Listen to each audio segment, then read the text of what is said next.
This video is a part 3 to a retrospective series on The Simpsons. Parts 1 and 2 should be viewable in the card at the top of the screen now, as well as being linked in the description. I don't intend for this video series to ever require watching the previous entries in order to be comprehensible, but I do build upon some themes picked up in the previous sections, and assume at least some familiarity with the source material as a whole. All of this to say, that watching the earlier parts of this series is expected, but not required. Like the rest of the series, this retrospective will be split into individual episode reviews, which themselves are split into 3 sections: Recap, Review, and Wrap-Up. Recap is a general summary of the episode. Review contains my thoughts on that episode in particular. Wrap-Up is for miscellaneous ideas that don't fit into any other place. And as usual, a disclaimer. Due to its long-running status and the changing landscape of culture over the several decades the show has been running for, The Simpsons deals with a variety of issues, including substance abuse, suicide, sexual assault, talking dogs, and various flavors of bigotry. While I make strong attempts in this script to sanitize my language for an easier viewing experience, neither I nor the show stray away from discussion on these topics, and as such, listener discretion is advised. But enough about this video, let's talk about The Simpsons.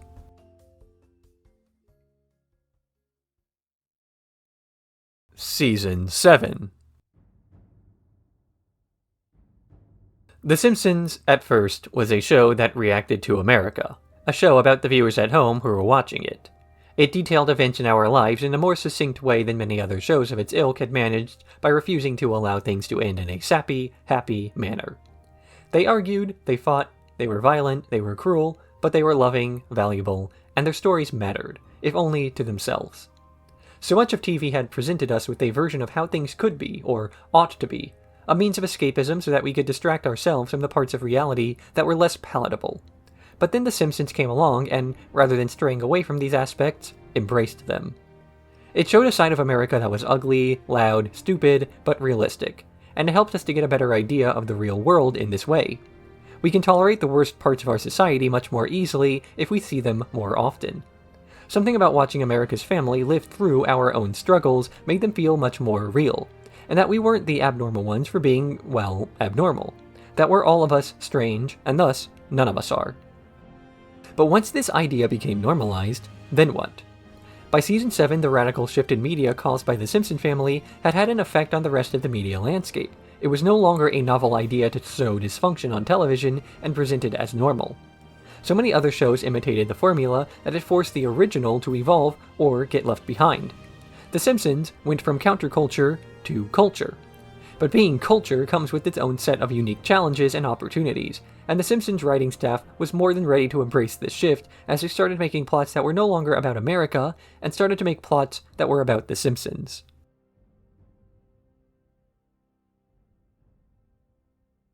Who Shot Mr. Burns? Part 2. Awakening from a drunken stupor, Waylon Smithers tries to recall his whereabouts the previous night, only to remember firing a gun before blacking out. He turns himself in to the police, who arrest him for last season's crime, only for a comment that he made that was borrowed from an episode of Pardon My Zinger to exonerate him. So the police turn to DNA evidence that finds Simpson's DNA on Burns' suit, and when Mr. Burns awakens, saying Homer's name and nothing else, they move in to arrest the man. But it's later revealed that because Homer Simpson is the only thing the old man can say, on top of Lisa piecing together the final bits of evidence to prove that it wasn't him. There's a rush to the hospital, where the whole town enters and hears the true story straight from Mr. Burns' mouth. He was shot by Maggie Simpson while trying to steal candy from a baby. Wiggum realizes that no state, other than maybe Texas, would ever find a baby guilty of murder, and the episode ends on that bizarre note. The question posed by this episode's title was one that permeated discussion in the burgeoning online discourse surrounding the show. Guesses and speculation on the true culprit gave way to discussion on the series in general, and these fanboys evolved into the current iteration of Simpsons enjoyers as seen today, believing wholeheartedly that the show sucks now, and that it was better before. The age-old internet pop culture observation that, as long as there's a season 2, any show is always worse than it used to be. In the end, the sweepstakes, held to reward anybody who could successfully guess who shot Mr. Burns, ended with no proper answer. Only a single account of a college student who used their student email to guess that it was Maggie, only to have the email address expire before they could be contacted. As such, contest rules dictated that the winner would be randomly selected from other participants, though only the cash prize was rewarded rather than the promise to be included in an episode. This is, perhaps, the most fitting way that the reward could have been paid out, considering the show of its origin. The Simpsons was never the type of show to reward things in a karmic fashion, nor would it ever have the people get what they deserve. Just as the true contest winner faded anonymously into obscurity while some random got the cash, just as Mr. Burns ultimately fails to get justice as the culprit was a baby. The plot lines that exist in the real world are rarely such convenient three-act structures that end in a satisfying way.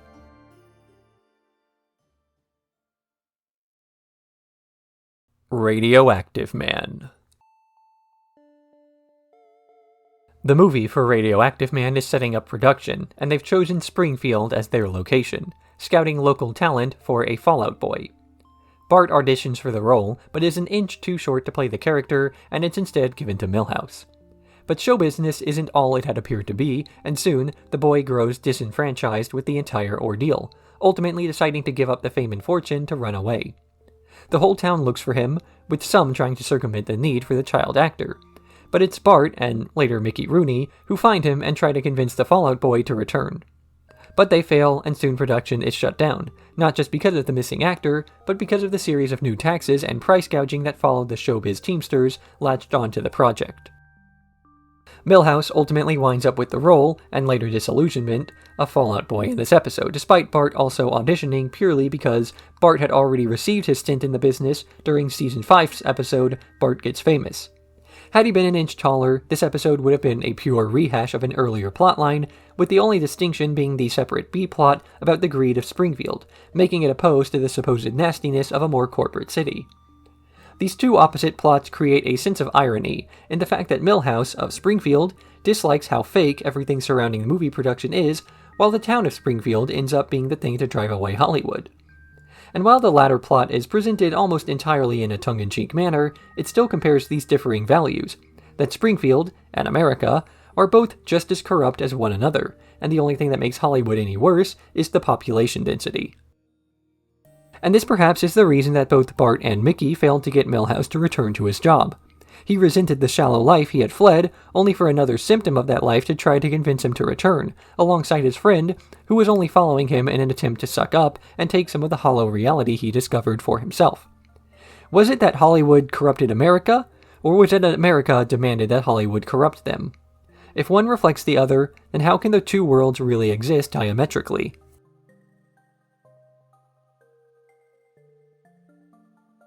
Home Sweet Homediddly-Dum-Doodily.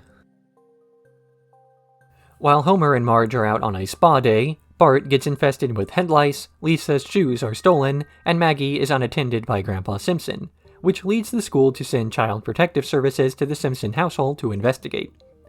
Their findings are grim, and they decide to confiscate the Simpson children so they can grow up in a more caring environment, namely, the Flanderses.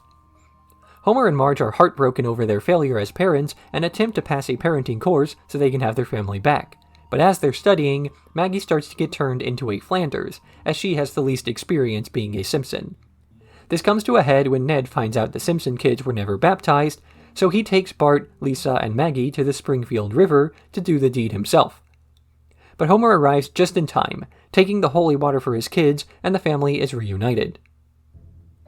The Flanders family began their run in the show as an opposition to The Simpsons. They existed as the family next door, who seemed to have everything together, effortlessly living the high life while Homer and co. struggled to maintain what they thought life ought to have been. This episode ends up bringing back hints of that initial dynamic, as expounded upon over 6 seasons of building it up. While The Simpsons were initially just a typical, if not average, American family, they've now become a satire of one, a parody of all the worst aspects. The Flanders have evolved in tandem, becoming more and more extreme in their goodliness to continue to serve as a foil. So when all the worst parts of America are combined into a single family, at a low crest in their typical wavering standard, that then can be drawn in comparison to how society thinks the world should be, represented in this episode by the assumptions made by the Child Protective Services. The Simpson family has their children taken away and given to good parents, Ned and Maude.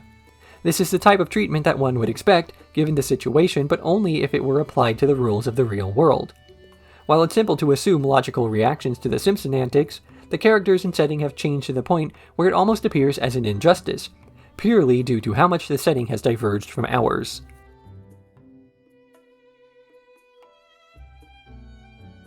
Bart sells his soul.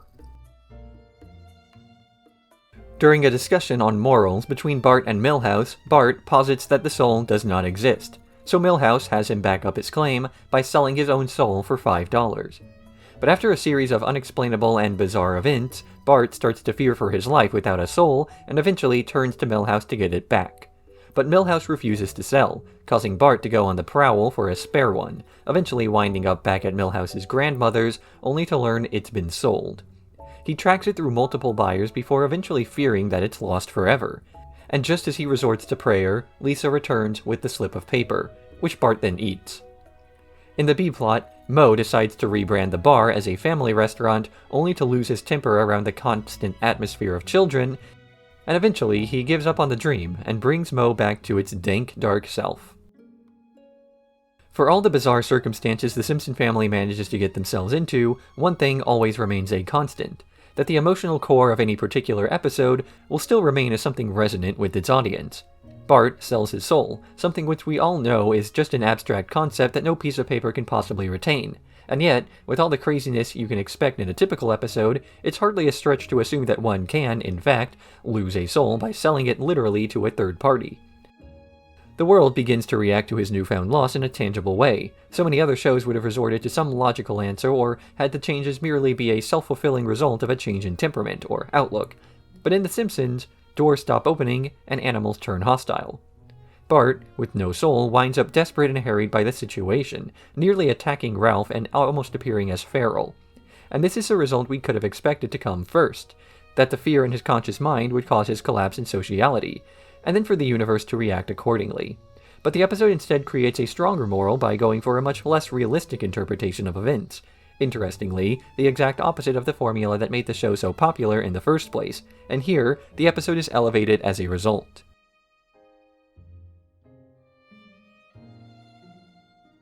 Lisa, the vegetarian. After an enlightening trip to the petting zoo, Lisa begins to develop a guilty consciousness regarding her and her family's consumption of meat. She declares a boycott of the various animal products that are consumed, not just as food, but in schools for dissections, which starts to attract the derision of her peers and the faculty.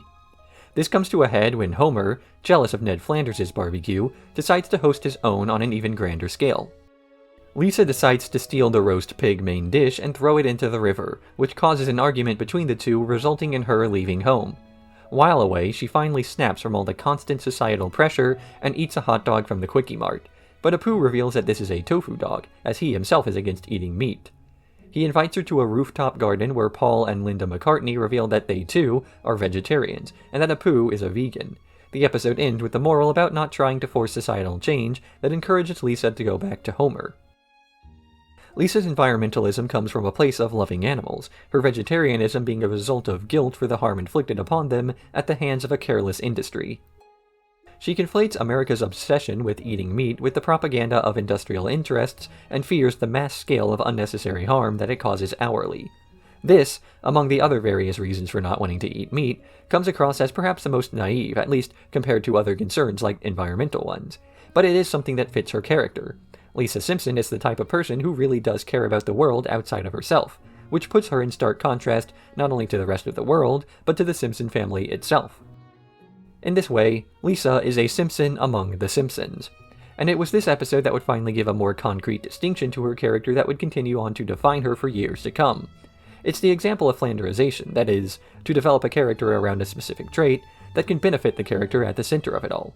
A new aspect to her that can summarize so much else in her personality in such a way that this newfound character trait seems like something that ought to have been introduced a long time ago, and is added to the series with so much simplicity that it's hard to remember a time when she was an avid carnivore.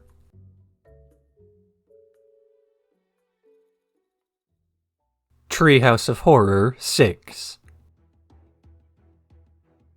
The first segment of the episode is Attack of the 50-Foot Eyesores. Homer steals the giant donut from the Lard Lad donut shop on the same night as an ion storm, and the giant corporate mascots wake up to destroy Springfield.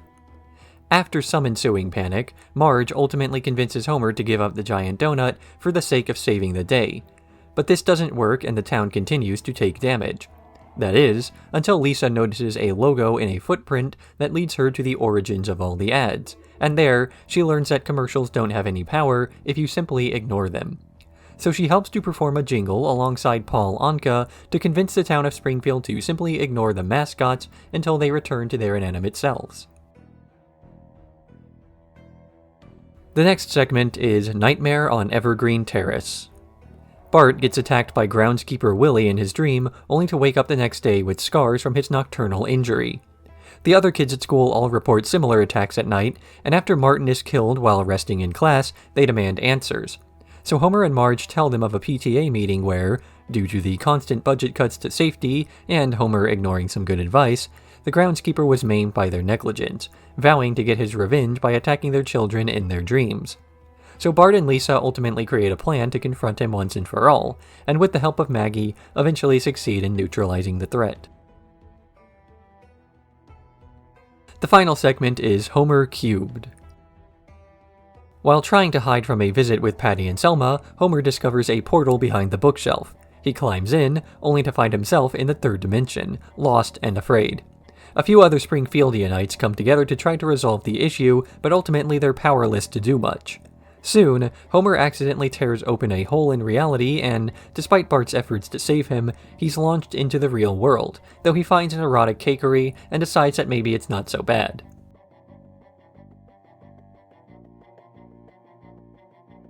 King-sized Homer. While trying to get out of mandatory company calisthenics, Homer learns that he could qualify for disability if he gained 61 more pounds.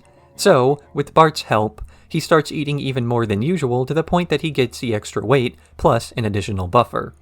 The nuclear plant sets up a remote workstation for him, and he begins to live his dream of working from home. But Marge is concerned over the potential health detriments to his new lifestyle, as well as other physical concerns, and Homer starts to wonder if his new fat life is worth it.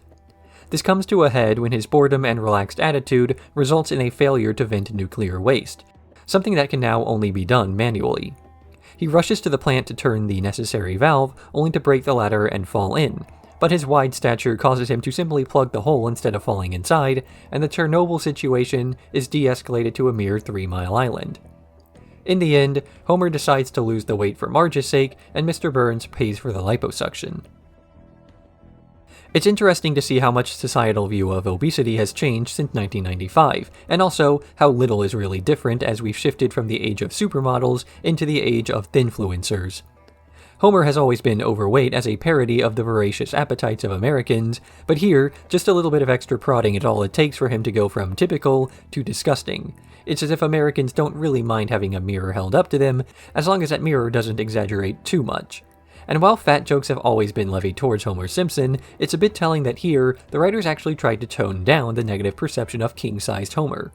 They made an active effort not to show Homer eating anything once he hit his target weight, even if a few gags did slip through, as the writers didn't want to dehumanize the guy too much. A fat man overeating is comical, an obese man overeating is tragic. And this is where the distinction lies. Once a person's weight deviates too far from the normal range, their physical appearance begins to define them in lieu of everything and anything else. We go from laughing with Homer Simpson, to laughing at Homer Simpson, to nobody laughing at all.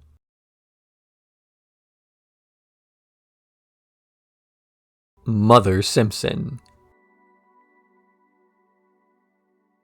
Homer fakes his own death to get out of cleaning the highway at a work function. But when various townsfolk come over to offer their condolences, and the power, in Homer's name, gets cut, Marge demands that Homer goes to town hall to set the record straight. While he's there, he learns that his mother is still alive, and that Abe Simpson was lying when he said she was dead.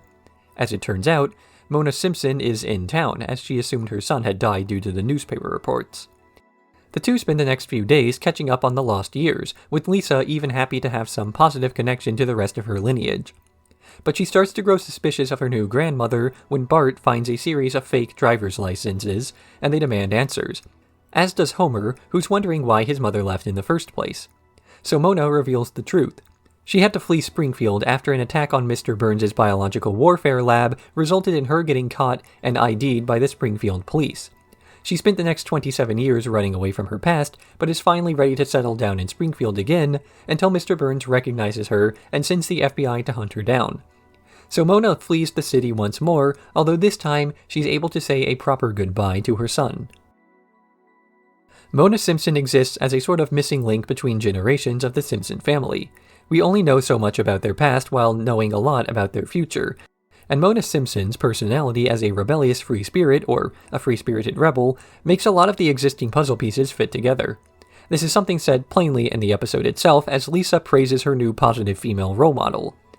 It's clear that the messy and awkward Homer could have only come from a household of conflicting ideals, not conforming to any one side of politics or personality, as he's an amalgamation of so many other ideologies in America. And so Mona's inclusion feels like something that could have been easily planned from the start of the show, purely because she fits into the existing whole in the archetypal spectrum of America. And maybe this is where the show running for 7 years fits into the picture. It's possible we would have had a totally different Mona Simpson if she had been included from earlier in the show's run, a character built up from the lived experiences of Matt Groening, rather than somebody more design-driven, a character whose entry into the show is a reaction to the culture surrounding it rather than a reflection. It's a type of masterful emotional writing that has defined the greatest parts of the show's run, that it's not just able to represent America on a surface level, but to fit in on ideological terms. As America becomes more complex, so too does the cast of The Simpsons.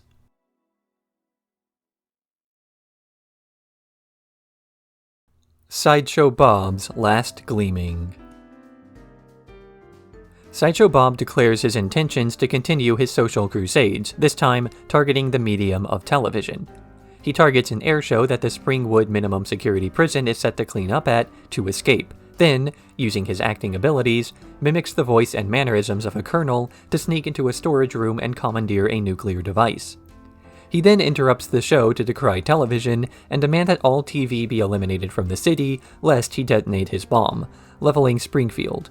The city government caves to his demands, all except for Krusty, who drives out to the Springfield Badlands to use the emergency broadcast system to stay on the air.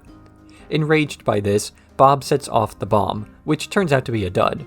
So instead, he kidnaps Bart and steals the Wright brothers' craft with the intention to fly kamikaze style into the civil defense shed from where Krusty is hosting his show. After a very low-speed chase, the plane crashes harmlessly into the side of the building, and Bob is arrested once more. The Simpsons has always been the type of show to bite the hand that feeds it. They get away with this not only because of the freedom of expression negotiated in the show's earlier years, but due to how self-aware much of the criticisms are.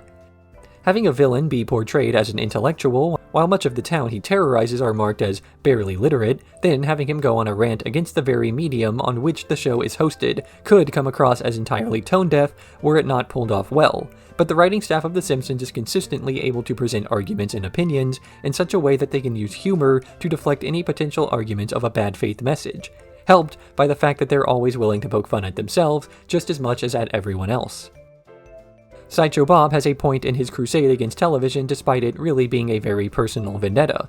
The medium was always associated with a sort of brain rot in society, but then again, almost every recently popular medium does the exact same thing. When writing first became proliferated, it was viewed as the death of memorization and that students would fail to truly learn anything that they could look up. Or old essays on why newspapers were causing people to become asocial, as everybody would simply read in public spaces rather than communicating. Even today, a very similar discussion is occurring about the role of social media on society and the development of people's minds. And there's still some valid fears that despite all the potential to expand what we can learn, there's just as much a risk of the technology being misused, although I'm aware of the potential irony of calling out the use of social media and the internet on this platform.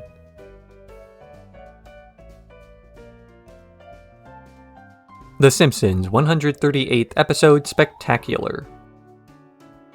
Troy McClure introduces the annual Simpsons clip show, this time featuring content including new scenes, old scenes, and some stuff that they just made up. This clip show only exists as the network had been demanding that the show have one per season, so the showrunners decided to give in to the demands in as tongue-in-cheek a way as possible. They poke fun at the entire concept, having the special mark a completely arbitrary number of 138 and making a majority of the jokes at their own expense, vicariously striking at the network itself, as they were the ones demanding the special. Questions nobody asked are answers in ways that don't make any sense, The writing staff creates crude and offensive caricatures of themselves. Sam Simon even redid his own gag when he wasn't satisfied with how easily he got off in the original bit. And there are jokes that not only didn't make it onto the air, but arguably shouldn't have. The whole thing even struggles to take itself seriously, with the writers including gags at the format on its own. The entire episode ends by summing up the real appeal of The Simpsons: hardcore nudity.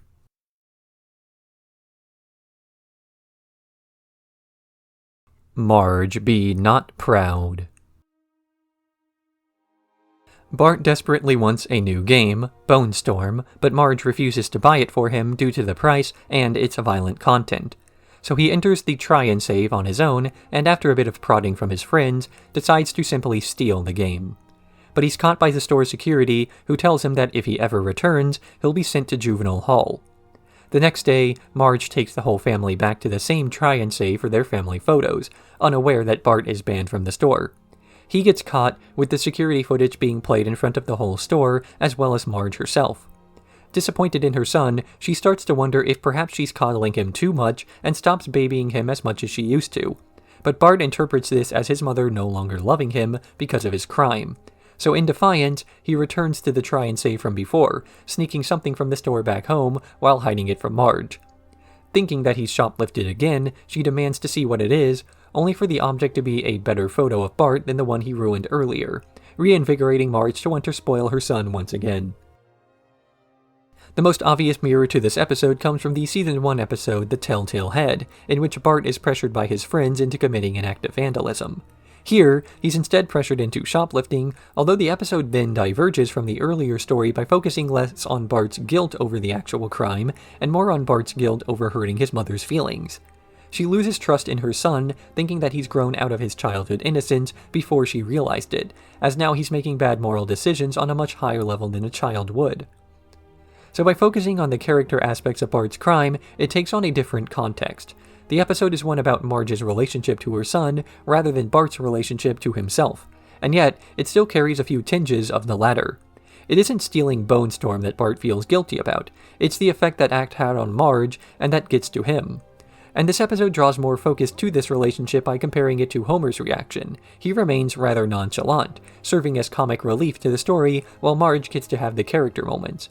In the end, the emotional core of The Simpsons has evolved by drawing more attention to the inter-character dynamics rather than the societal ones, something accomplished by having characters worthy of this level of depth.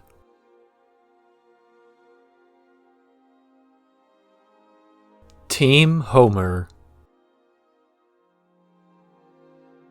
When business is slow, Homer and Moe go to the Bowl-O-Rama for the evening, only to learn that they can't play that night without a team.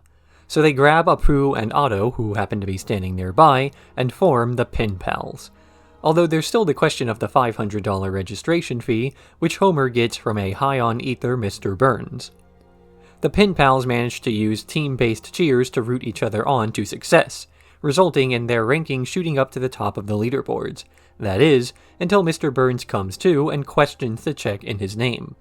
So he goes to the Pen Pals and demands that they allow him to join. Not wanting to let down his boss, Homer agrees, but Mr. Burns is terrible at the sport, nearly costing them the league. Although at the last minute, Burns finally manages to knock over 2 pins, resulting in a victory that the curmudgeon snatches for himself in the end. In the B-plot, a crude t-shirt Bart wears to class results in an anti-homework riot that makes Principal Skinner enact uniforms to break the students' spirits.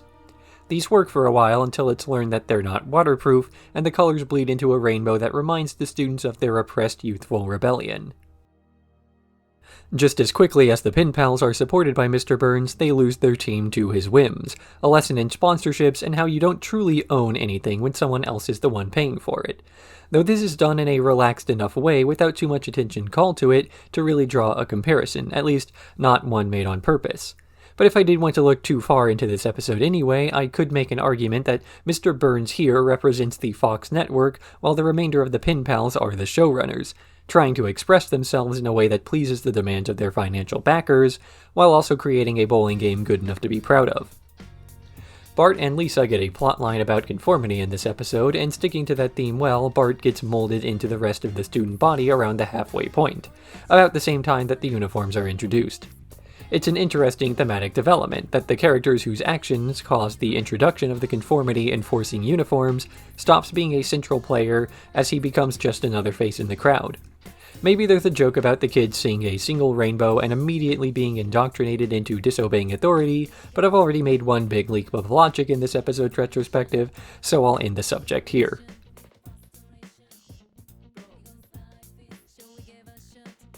Two Bad Neighbors. Homer is working the crowd at the Springfield garage sale when new neighbors move in across the street, stealing his thunder. These neighbors turn out to be George and Barbara Bush, the former president and first lady.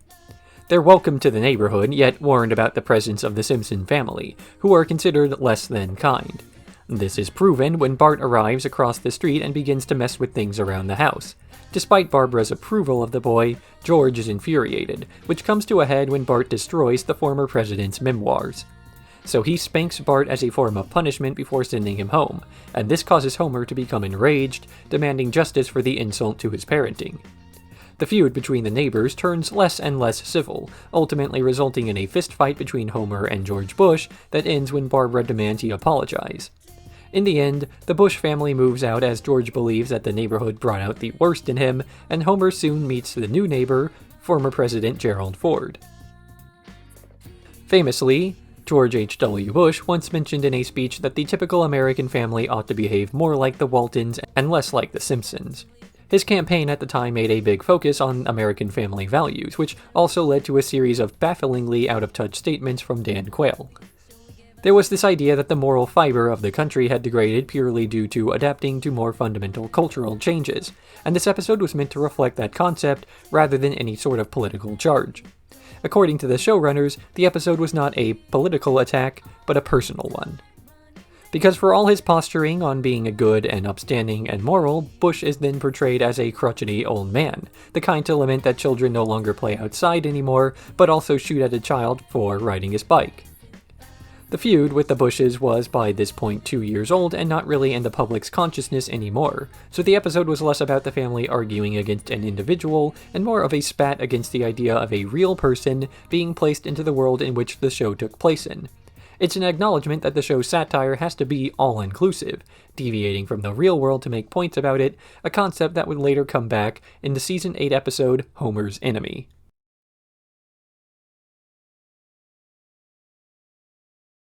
Scenes from the class struggle in Springfield. While shopping for a new television, Marge and Lisa find a heavily discounted Chanel suit, which Marge begins wearing out, despite not having anywhere classy enough to justify the style. While at the Quickie Mart, she encounters an old high school acquaintance, who invites her and her family to a country club. Marge wears her new dress there and manages to leave a great first impression. Meanwhile, Homer begins warming up to the game of golf, impressing Mr. Burns with his natural talent and getting challenged to a game. But both Homer and Mr. Burns discover that Smithers has been cheating on Burns' behalf, and Homer threatens to tell until Burns promises to support Marge's new socialite lifestyle. As the family is repeatedly invited back, Marge struggles to refit and redo the single nice article of clothing she owns until it's eventually destroyed by the sewing machine. So she spends a ton of money buying a brand new Chanel suit to impress her new friends, hoping to get a sponsorship for membership at the club. Yet when she sees how little her family enjoys the new Marge created by the affluent lifestyle, she decides to reject it, and they eat together at Krusty Burger. This is the first episode of The Simpsons to be both written and directed by women, and as a result, has a few feminine touches that add a much-needed breadth of humanity to a show that's seen quite a bit of absurdity distracting from the more down-to-earth and human moments that endear the TV family to our hearts. It continues an ongoing Season 7 trend of expanding the cast by giving Marge and Lisa a much more active role in many of the show's stories, instead of constantly being the Bart and Homer show. So in turn, plots manage to stay fresh at a time in the show's run where many other long runners have started to lose steam. The Simpsons began as a satire on the American dream, the idea that absolutely anybody had the chance to become affluent and comfortable as long as they were willing to work for it. The idle rich and their negative predisposition to the Simpson family shows how dead this idea was in the minds of many of those who had even achieved it. no amount of hard-earned money could ever make up for the fact that you weren't born into the lifestyle of those who had already known wealth. And even though Marge and Homer do eventually receive their sponsorships from those who initially scorned them, they end up rejecting it, as they knew there would be a constant demand to prove themselves in the eyes of the rest of the world, rather than a simple acceptance of who they were naturally.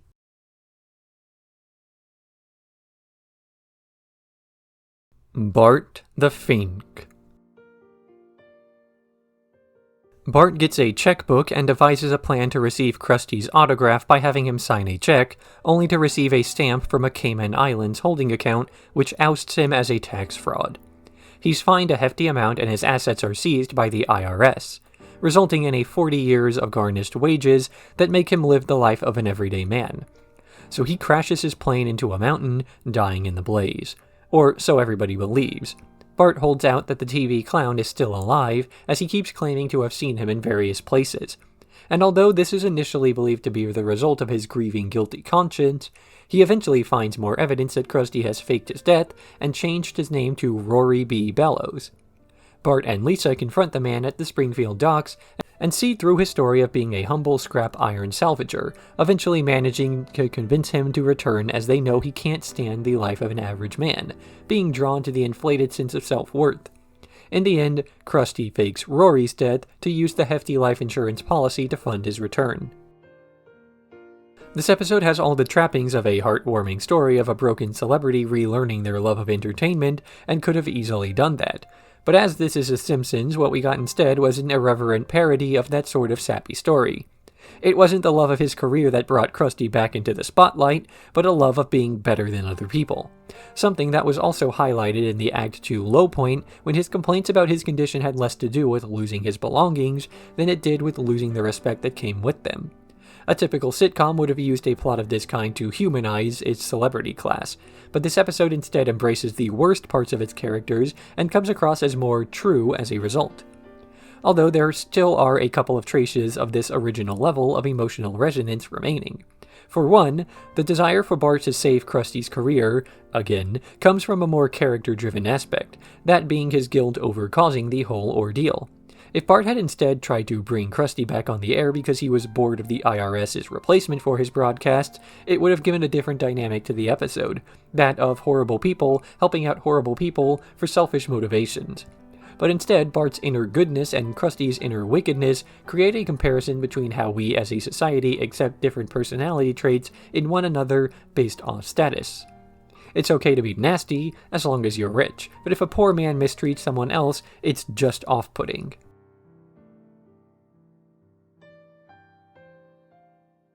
Lisa the Iconoclast. While writing a report on Jebediah Springfield for Springfield's bicentennial, Lisa discovers a written confession by the man that he's lived a life of infamy as a former pirate who changed his name and resented the town of Springfield. But when she uses Homer's new position as the town crier to tell people about it, she is shunned and hated by the townsfolk who refuse to hear the truth about the man. But in the confessions, he mentions having a silver tongue, so Lisa goes to the town hall to convince the board to dig up his grave. If they find the tongue, it proves that she's right. But after exhuming his gravesite, they find no tongue, and the town celebrations continue as normal. That is, until Lisa gets a prophetic dream from George Washington that she's on the right track, and she continues her search, which reveals that the confession was written on a torn piece of Washington's presidential portrait he had taken after a failed robbery attempt, and that the town's historian had stolen the tongue to cover this up. But after being confronted by Lisa, he accepts the truth and takes her to the bicentennial parade so she can tell the whole town. Yet when she sees the level of pride that everybody is showing, Lisa finds that she lacks the heartlessness to ruin that, and lies about Jebediah's greatness after all. It's hardly a secret that the history of the United States is much different than the standard patriotic myth that gets told commonly in our nation's schools. The accepted, polished history leaves out much of the nuance in an attempt to try and hold our founding fathers to modern standards, yet the historical truth includes details that make our history seem much less deterministic. There's an idea that, through sheer happenstance, the good guys have won every single conflict in history, and that all the evidence suggests that it could not have happened any other way. and when you argue that this isn't the case, it comes across as unpatriotic, that you hate your country for daring to suggest that it could be somewhat improved. But Lisa ultimately decides against revealing the truth to the townsfolk, as the truth by this point has long since become irrelevant to the myth. Retelling lies to make the country look better can cause lasting damage when these lies are used to justify continued wrong behavior today, as if to say that our founding fathers would approve of these injustices. But if those lies are instead used to justify positivity, then shouldn't there be some value? In the end, it really comes down to whether history is being used as a tool for good or ill, whether or not to rewrite it to be more accurate. If a comforting lie is what it takes to bring out the best in people, then maybe it's better not to know the whole truth.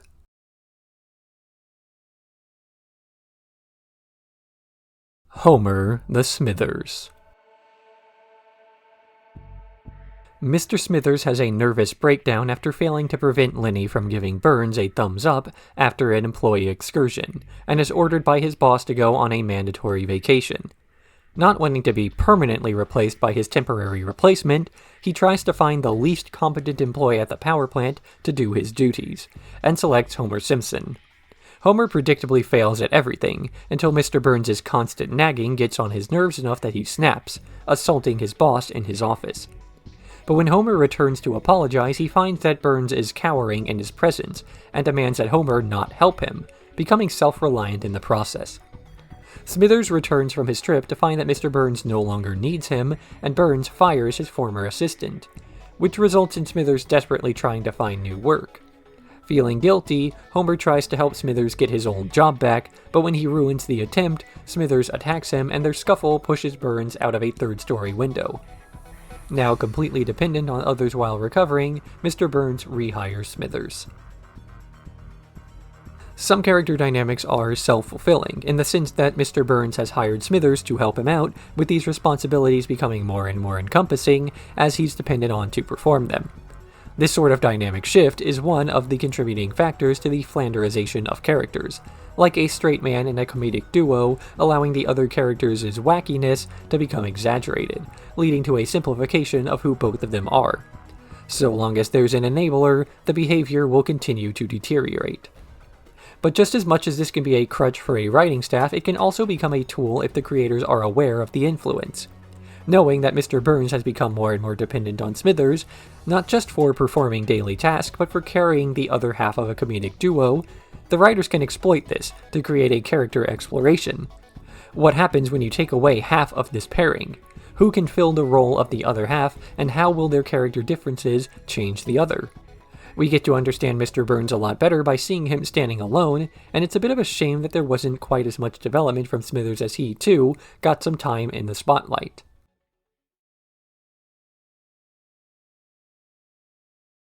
The Day the Violence Died. When the Itchy and Scratchy 75th Anniversary Parade crosses through Bumtown, Bart discovers Chester J. Lampwick, the original creator of Itchy, as well as the concept of cartoon violence, who has the original film reel to prove it. But the reel is destroyed by the Springfield Elementary School projector, and they're left with no proof about their case, until Bart recalls seeing an original cell from the assumed creator Roger Myers at the comic book guy's store and retrieves it, with a signature proving that Itchy was stolen from Chester. The court orders a restitution payment that bankrupts Itchy and Scratchy's studio, and the cartoon goes off the air. But eager to get their favorite show back, Bart and Lisa come up with a plan to save the show, only to learn that two similar-looking doppelgangers of themselves have already done so. The early history of American animation is rife with similar stories of infringement and borrowing various ideas. It was the Wild West of copyright law, and very little was established in the way of protections for creators in this budding medium. As such, whichever creatives managed to get their foot in the door early managed to get enough of an upper hand to rewrite laws to their whims. Even today, copyright law is largely dictated by a certain large mouse, as the corporation has the financial means to lobby for legislature in its own favor. Once you are big enough, it becomes less cost-effective to innovate than it does to legislate. By the midpoint of this episode, legal justice has been achieved. The law has been upheld, and the little guy was able to get his victory from the jaws of a large, faceless corporation. And yet, this is portrayed as a negative thing due to the perspective we have. Bart and Lisa are personally inconvenienced by their actions, and Roger Myers Jr., despite being an off-putting kind of guy, is also left destitute. And so some unseen solution winds up manifesting. Itchy and Scratchy Studios gets a big government check, and the cycle of lawsuits comes around to save the day. There's not really a moral to any of this, as all of the moral actions wound up making things worse, with a surly bum getting a solid gold house and refusing to come out of his self-created hermitage. But that's a standard solution in The Simpsons by this point.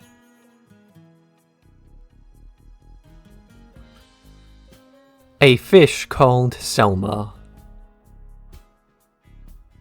When Troy McClure, the washed-up movie star, gets pulled over for reckless driving, he learns that he has to get his license updated, and not wanting to wear prescription lenses, he bribes Selma with a date to get the license approved. But when paparazzi notice him out with a human female, it quashes certain rumors about his personal life and reinvigorates his career. With new roles to his name, his agent suggests marrying her, and despite divulging to Homer that the entire marriage is a sham to prop up his professional life, he goes along with it, making Selma into Mrs. McClure. She learns that the marriage is fake from Troy himself, but he convinces her that as long as it allows her to live a cushy life as a celebrity wife, it shouldn't matter. That is, until his agent suggests that the two have a child together to bolster his image as a family man. Selma refuses to go along with this and declares her intention to divorce Troy, as bringing a child into a loveless marriage is something that she views as immoral to do, whereas the marriage itself was a victimless sham.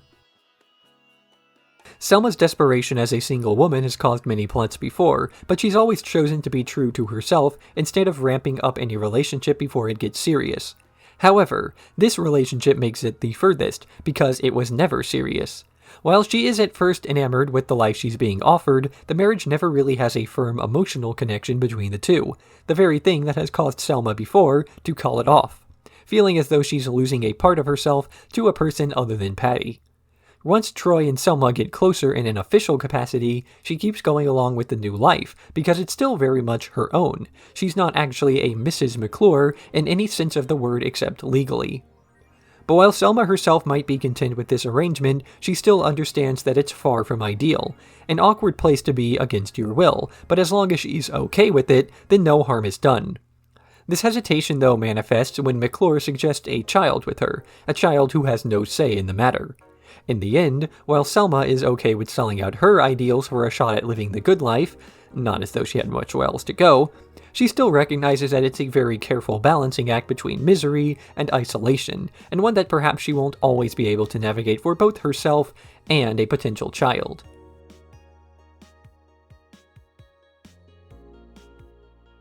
Bart on the Road. On Take Your Kids to Work Day at Springfield Elementary, Bart is sent to the DMV with Patty and Selma, where he gets unattended access to the driver's license machine and prints out a fake ID for himself. Bart, Milhouse, Nelson, and Martin use the fake ID and Martin's recently acquired money from the stock market to fund a spring break road trip, where they settle on a destination, the Knoxville World's Fair. But they arrive 14 years too late, finding that the fair is no longer there, and worse, the car gets smashed by the sun sphere around the same time they run out of money. So Bart gets a job as a courier to try to make his way home to Springfield without his parents finding out, but when this doesn't work, he turns to Lisa for help. Lisa, meanwhile, has been spending several days at work with Homer ever since the two spent Take Your Kids to Work Day together, and upon learning of Bart's predicament, convinces Homer to order a replacement console for the nuclear plant so the boys can sneak home aboard the cargo. In general, the less of an episode of The Simpsons says about anything, the more outlandish its plot is likely to be. Bart getting a fake ID and driving his friends across the country, then later traveling across the world as a courier, is the type of thing that diverges from the more down-to-earth stories that The Simpsons was known for during the more sentimental episodes. But it would be tiring for every single episode to have some dire plotline with a sappy and happy ending, so episodes like this one that celebrate the absurdity of its cast exist to break up monotony. Is what I would have said had this episode not also included one of the more realistic plotlines the show's ever had. Homer and Lisa bonding over their new friendship at the plant is something that could have easily happened in a live-action show, and it stands in stark contrast to the road trip A-plot. The two converge at the end, with Lisa's experiences in a more realistic setting, able to come up with a way to get Bart not only back to Springfield, but back to reality.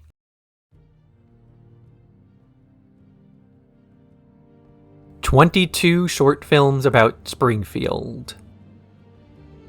While spitting on cars, Bart and Milhouse wonder aloud what kind of stories the other citizens of Springfield experience in the average day. We cut to Apu, who is convinced by his brother to close the store for 5 minutes so he can relax. During this time, he gets drunk, makes out with a woman, and falls into the pool. Lisa gets gum in her hair, with Marge trying various solutions to remove it, though she mostly just gets more in there until the whole town weighs in on the issue. Mr. Smithers is stung by a bee, but through some effort, Mr. Burns is able to ridicule him into peddling himself to a hospital before they both collapse. In that hospital, Dr. Nick is able to diffuse a situation where Abe Simpson is demanding a quack doctor to cure his hypochondria. It cuts to Moe's, where Snake robs the tavern while Moe traps himself behind bulletproof glass. At Principal Skinner's house, Chalmers arrives for an unforgettable luncheon, but the roast that Skinner had prepared is ruined by being overcooked.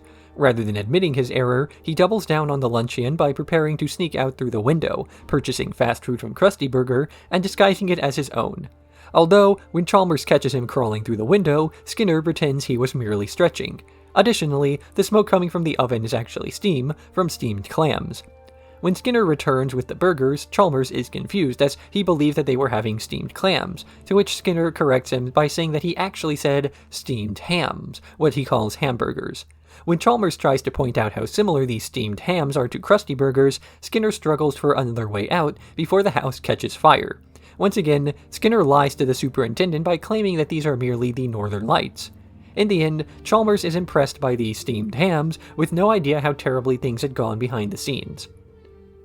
Homer accidentally locks Maggie in a newspaper stand, and, running out of change, simply takes the stand home with him.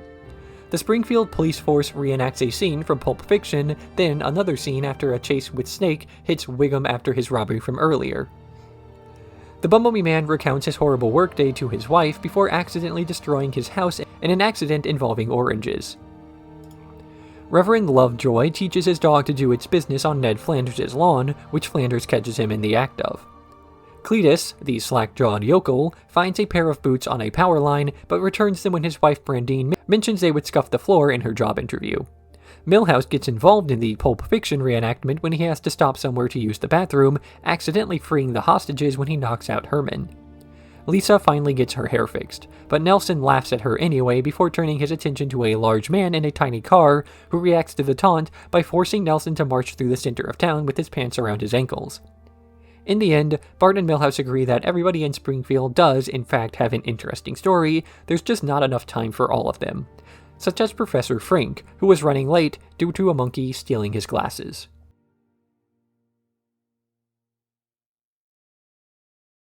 Ragin Abe Simpson and his grumbling grandson in The Curse of the Flying Hellfish. Abe Simpson embarrasses Bart with his tall tales during Grandparents' Day at Springfield Elementary, and after realizing nobody believes his stories, sits alone in his room where he learns that a member of his old military unit has died, leaving only him and Mr. Burns alive. As it turns out, the two are the sole remaining members of a tontine, with the final surviving member being the one who will obtain a collection of paintings stolen by the unit during World War II. Abe tries to hide from an assassin hired by Mr. Burns in the Simpson household, and when Mr. Burns shows up by bringing down a section of wall, Bart finally believes the stories. So the two use a pair of keys Bart pickpocketed off of Burns to obtain the location to the treasure. But Burns is a step ahead of them and robs the duo at gunpoint, tossing Bart into the safe and pushing it into the ocean. But after Abe saves Bart's life, the duo are renewed to go after Monty, ultimately catching up and dismissing him from the tontine and the unit. In the end, Bart and his grandpa don't get to sell the paintings as the U.S. State Department arrives and repossesses them, returning to their original owner's grandson. This episode takes a tonal departure away from the rest of the show leading up to this point, but only partially. While it still retains a lot of the silliness that defined the show, it manages to capture the character moments, not solely through relatable emotional beats, but by putting these characters through high-stakes action that brings them closer together. And while this is basically the plot to every single summer blockbuster since the concept originated, The Simpsons is able to show off its range and variety by including elements of this fashion. It's a testament to the flexibility of typical Western television tropes that this sort of thing can occur without coming across as jarring. The episode itself almost feels like the plot to a movie, in large part due to the number of story beats that are directly borrowed from old World War II films, but also because of how the story develops and then wraps itself up. There's no irreverent or sardonic reaction to Abe's rediscovered military training. Bart genuinely finds a newfound respect for the man, in a sappy inversion of what audiences have come to expect from the show. In fact, the episode even touches on this in a meta way, with everybody refusing to believe Abe Simpson's stories, much in the same way one would assume The Simpsons itself is unable to tell this sort of tale.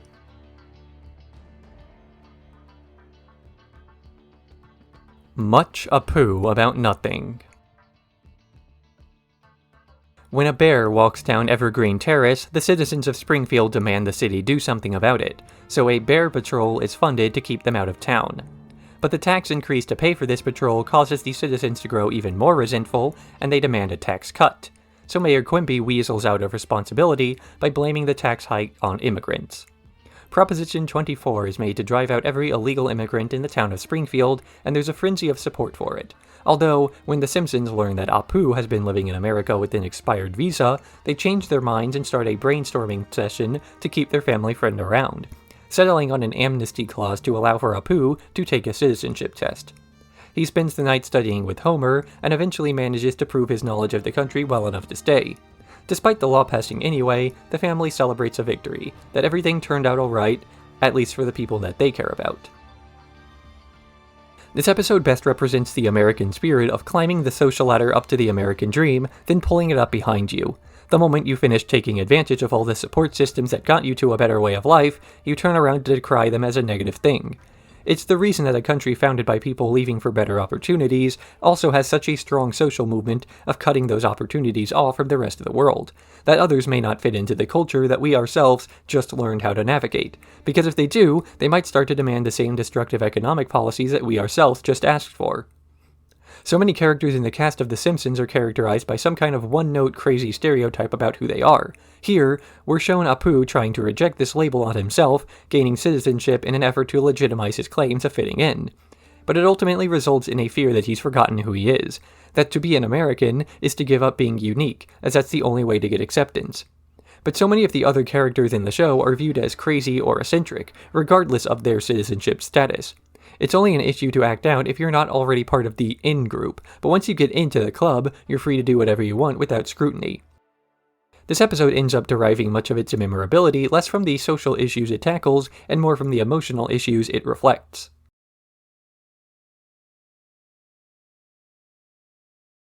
Homerpalooza.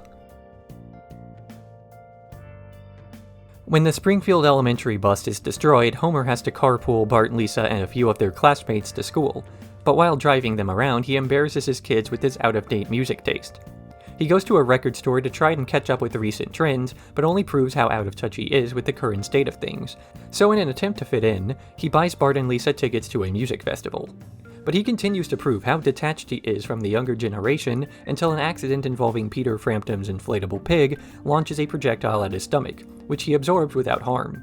Impressed by his iron stomach, the festival producer offers him a job in the traveling freak show, which Homer accepts in a bid to impress the millennial generation.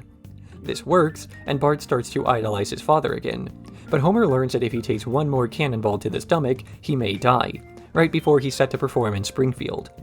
When the show begins, he dives out of the way at the last second, losing his job as a performer, although he doesn't mind because he no longer craves the acceptance of others. When I first started to watch The Simpsons, I was about Bart's age. Today, I'm about the same age as Homer. But even back in Season 7, the show had managed to obtain the label of long-running from the culture surrounding it, and this had started reflecting in the appeal of the older episodes. For the first time, the showrunners had to face the fact that their show could be considered nostalgic, or that the early seasons reflected an America that no longer existed. This episode reflects the fear of the writers through the way Homer himself begins to show some anxiety over his taste being outdated. That despite, or rather because of, not doing anything differently, society began evolving to the point that he was no longer with it. The Simpsons, like Homer Simpson, have then adapted to this change by refusing to do so. There's immense pressure to keep the show relevant and appeal to shifting demographics, but at this point, the showrunners rejected the idea. Between the options of sticking to their guns and keeping the show stagnant, as that is what gave them their initial popularity, versus innovating to appeal to the new largest demographic, they've chosen to simply write episodes that they feel need to be written, and to put a bit of trust into their own competence as scriptwriters and producers.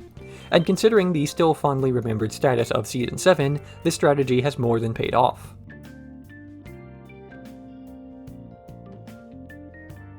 Summer of 4'2". Lisa laments that nobody signed her yearbook on the last day of school, and upon learning that the Simpson family will be staying at the Flanders' beach house over the summer, laments that she has no friend to bring along. So she decides to reinvent her identity in order to make new friends as a new person. This plan works, with the new look getting her the attention of some cool kids her age in spite of her real personality. Bart becomes jealous, as he attempts to wow them yet only comes across as trying too hard, while Lisa is able to impress them with her knowledge of marine life and other tidbits of scientific information. But when Bart can't stand to see his sister being the popular one, he shows her new friend, the old Lisa, revealing all the nerdy accolades she received from the previous year in the yearbook. Lisa runs away in shame, and spends the next day feuding with Bart, but when their fighting leads her back home, she finds her new friends surrounding the family car, attaching seashells as a memento of their time together.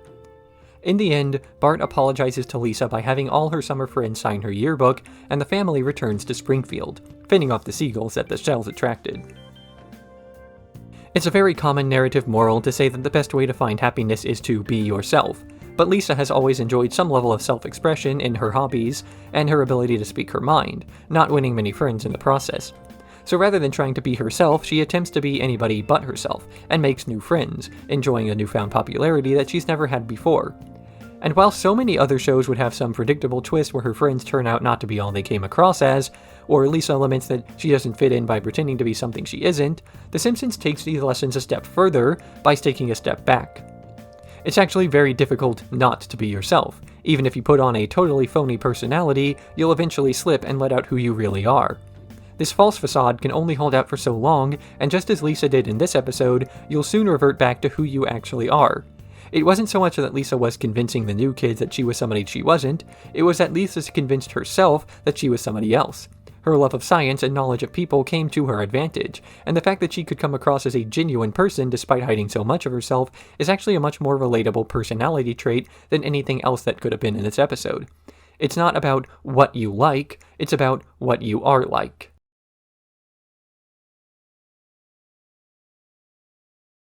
Season 8. Season 7 was the first season with the new showrunners of Bill Oakley and Josh Weinstein, two creators I've covered before in the show Mission Hill, who have provided many scripts for The Simpsons up to this point. The show had notably changed hands in this fashion roughly every other season up to this point, and in doing so, we typically got one season where the new guys adapted to the changes they needed to from writing to running, then a follow-up season where they've established themselves well enough to start to put a more personal spin on the work. Season 7 was characterized by an increase in the number of character-driven plotlines that took real-world situations and applied Simpsons caricatures to them to create a relatable situation for the audience. Much in the same way that the episodes written by the duo were defined by their realism from the cast and absurdism from the setting.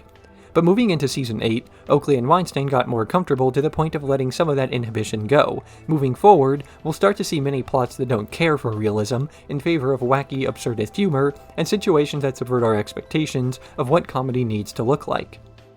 This will go on to give us many of the most iconic set pieces of The Simpsons, though there's a notable decline in the frequency in which we start to see the sappy or romantic stories of our favorite family, but that's not to say that they're gone either.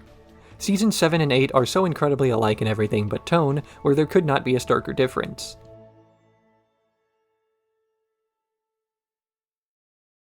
Treehouse of Horror VII. The Thing and I. Bart and Lisa hear a series of strange noises coming from the attic, and their inquiries to their parents yield no straight answers. So they investigate the noises themselves, only to find some strange creature, shrouded by shadow, who escapes behind them. When they warn their parents, Marge calls over Dr. Hibbert and the truth is revealed. Bart was born with a conjoined twin, and that twin turned out to be evil. So they chained him up in the attic and pretended they had no other son. As they all go their separate ways to hunt down the escaped Hugo, Bart is left alone, where his twin reveals himself as well as his plan to reconjoin the two. But Hibbert returns and knocks out Hugo, lamenting his evil twin theory until discovering that the two were swapped. Bart was the evil twin all along. So the Simpson family simply swaps the two, with Hugo at the dinner table and Bart in the attic. The Genesis Tub. Bart shocks Lisa with static electricity while she's running a science experiment on one of her teeth. The following day, she discovers a primitive race of people living in the mold surrounding the tooth, and that these people are rapidly developing through the stages of civilization. But when Bart discovers the experiment, he starts crushing their buildings with his finger, which the people react to by creating a space program to attack Lisa's brother.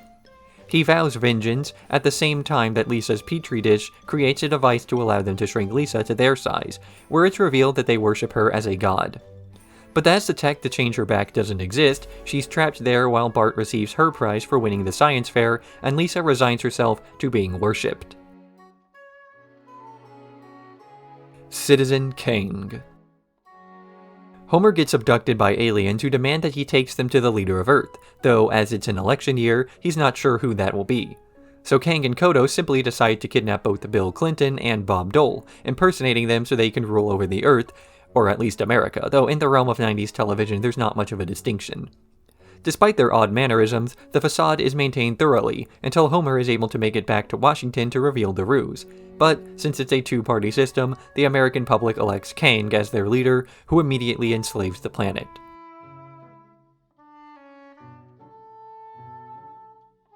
You only move twice. Homer is offered a new job at the Globex Corporation, which owns a planned community that appeals to the family much more than Springfield does. But once they arrive, each member soon learns that Cypress Creek is not all it's cracked up to be. Marge is bored with the house's automation, as it gives her nothing to do. Lisa is allergic to everything, and Bart is put into a remedial class. Only Homer seems to be enjoying his new life, as his work managing a team that's overseeing a nuclear reactor's construction is giving him praise from his eccentric new boss, Hank Scorpio. Unbeknownst to Homer, Hank is actually a supervillain, using the reactor to power a doomsday device.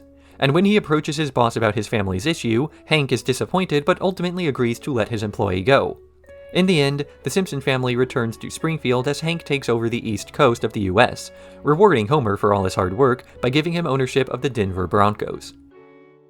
A silly episode that's mostly carried by the charisma of its central character, Hank Scorpio, who serves as a parallel to Montgomery Burns. In fact, most of the issues that the Simpson family faces in their new setting are just recontextualizations of the issues that they faced in their original hometown. Bart is held behind in a classroom that doesn't give him proper mental stimulation, although it's not like Springfield Elementary was really doing him any more favors.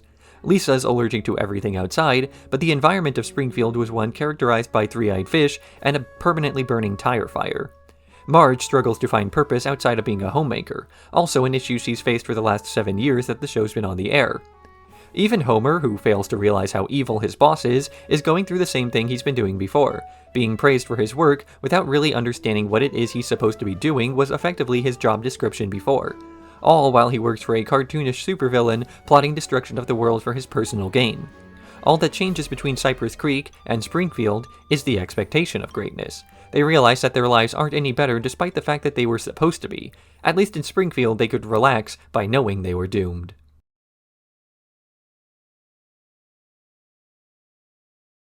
The Homer They Fall.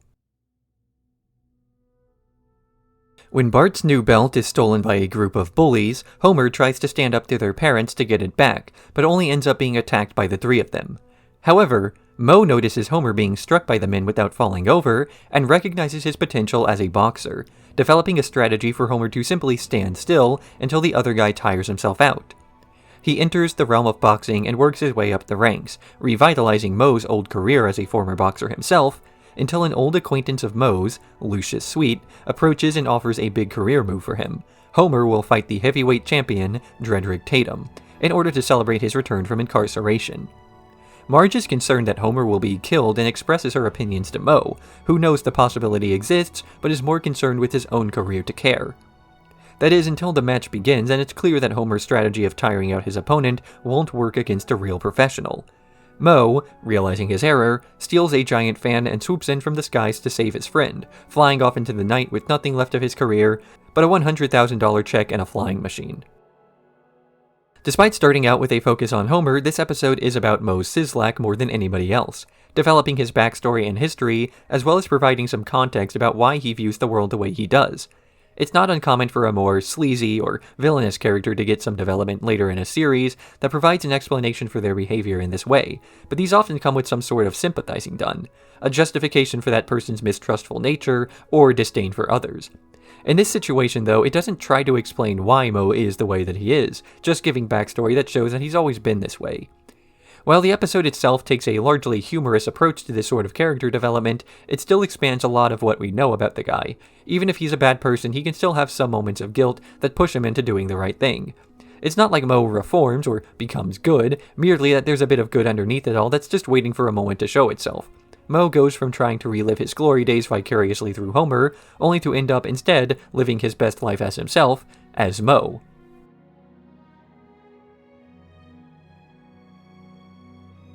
Burns, baby, burns.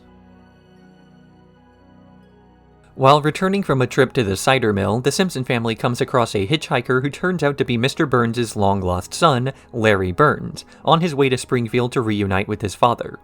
They pick him up and drop him off at Burns' mansion, where the old man regales his son the tale of his birth and how he lost him. But once Mr. Burns tries to take Larry along with him to various high society events, the guy annoys everybody with his attitude and antics, until soon Mr. Burns is forced to accept that his son is a disappointment. Hoping to win back his father's affections, Larry conspires with Homer to fake a kidnapping, so they can force a confession of love out of the man. But this fails as the police surround them to force an end. Ultimately, Homer and Larry confess that the entire thing was faked, and that Larry only wanted his father's love, to which Mr. Burns replies that he's incapable of that, and then everyone has a party for no reason. Larry Burns is played by Rodney Dangerfield, and if you don't know that, then this episode loses a significant amount of its appeal. So much of the runtime is dedicated to referencing his old bits and overall style of humor, in exception to almost everything else. And while Dangerfield is funny enough to carry the episode, it's still somewhat of a concerning sign that The Simpsons, even during its peak, had to be carried by a celebrity guest star to produce an episode. As time goes on and more of the new audience of The Simpsons doesn't recognize Dangerfield from Caddyshack or The Ed Sullivan Show, this episode starts to age worse and worse until it's a character-centric episode just like the previous one, only focusing on a brand new character who doesn't make any follow-up appearances instead of Moe.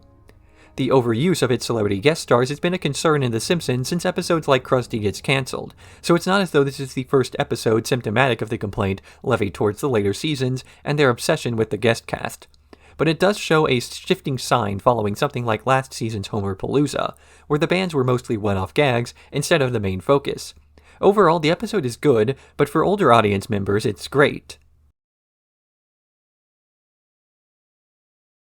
Bart After Dark. Bart wrecks a valuable gargoyle while trying to retrieve a model plane from the roof of a mysterious house, and with no Marge or Lisa for moral guidance, Homer is convinced the best option to teach the boy some respect is to have him work in the house to pay off the damages. But this house turns out to be La Maison Derrière, run by its proprietor, Belle, a house of burlesque. Bart quickly adapts to his new job, meeting so many of the various clientele for a while, before eventually Principal Skinner comes inside, immediately complaining to Homer alongside the other moral busybodies, just in time for Marge to return from cleaning beaches with Lisa. She's enraged and begins to demand that the house be torn down, eventually shaming the citizens of Springfield into joining her. But Homer comes to the aid of Belle, and soon a whole musical number is performed that convinces everybody to keep the house intact, although Marge ends up accidentally destroying the house anyway when she attempts a countersong. Everybody loves smut. People who talk about how much they hate it tend to be the ones who look at the most depraved among the genre, however, and this shame manifests as a righteous anger. If you can constantly stay on the offensive, nobody will ever question you and force you to defend your own actions and desires. This is as true in the real world as it is in Springfield, and The Simpsons is able to avoid making any broad sweeping judgments, ironically, by generalizing the entire town in this fashion. The whole finale starts because of Principal Skinner getting caught with his pants down, metaphorically and very nearly literally. As a result, Marge Simpson in this episode appears as the crazy one. She's the only person in all of Springfield who doesn't have some deeply pent-up shame that allows for easy emotional manipulation. Her and Homer, who stays on the side of Belle even through the anti-smut fervor sweeping everyone else. The family represents either end of the extreme, somebody so confident in their morality that they're unwilling to compromise with a person who doesn't share their interests. Basically, the shameless Homer versus the capital R righteous Marge. But instead of the typical cliche of pitting dark and light extremes against one another to let the good shine more brightly, it's the dark that instead receives a spotlight, as this episode posits that the world might be a better place if we all simply allowed others to mind their own business.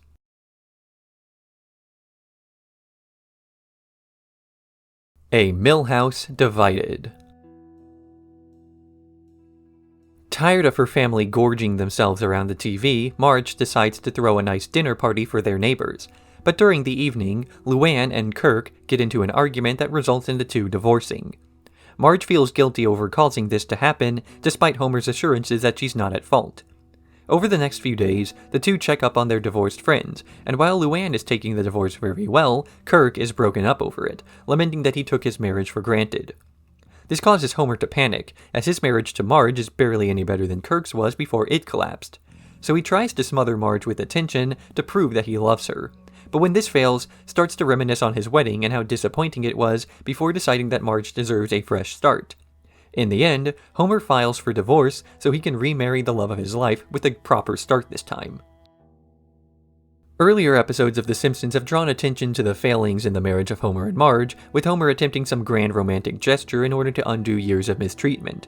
And while that's a common trope in both contemporary media and even earlier episodes of The Simpsons, this episode is the one that finally builds off of it, fitting for the show's deconstruction of many existing tropes.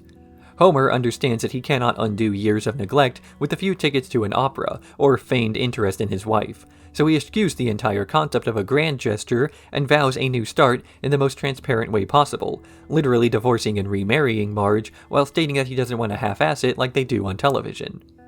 And this is put into contrast with Kirk and Luann's relationship. While Kirk is lamenting the loss of his wife, he's also trying to show off how well adjusted he is without her, lying not only to himself, but everyone else as well. It isn't until a few days of misery have passed that he finally realizes what a mistake he's made and asks for a second chance as well as forgiveness, but by then, it's too late. Whereas Homer asks for a second chance before wearing out the goodwill of his first one, making all the difference.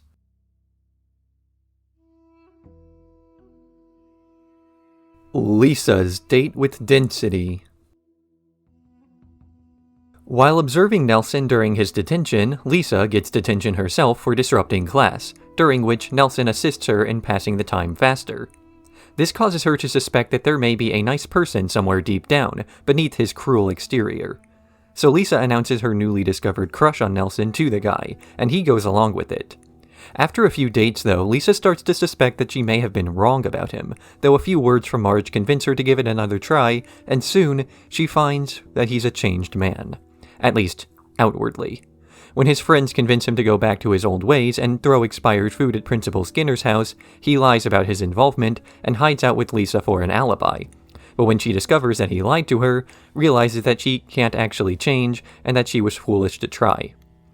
In the B-plot, Homer finds an auto dialer and starts to spam call Springfield, only for the police to track him down and force him to call everyone to apologize, which he does using the repaired auto dialer.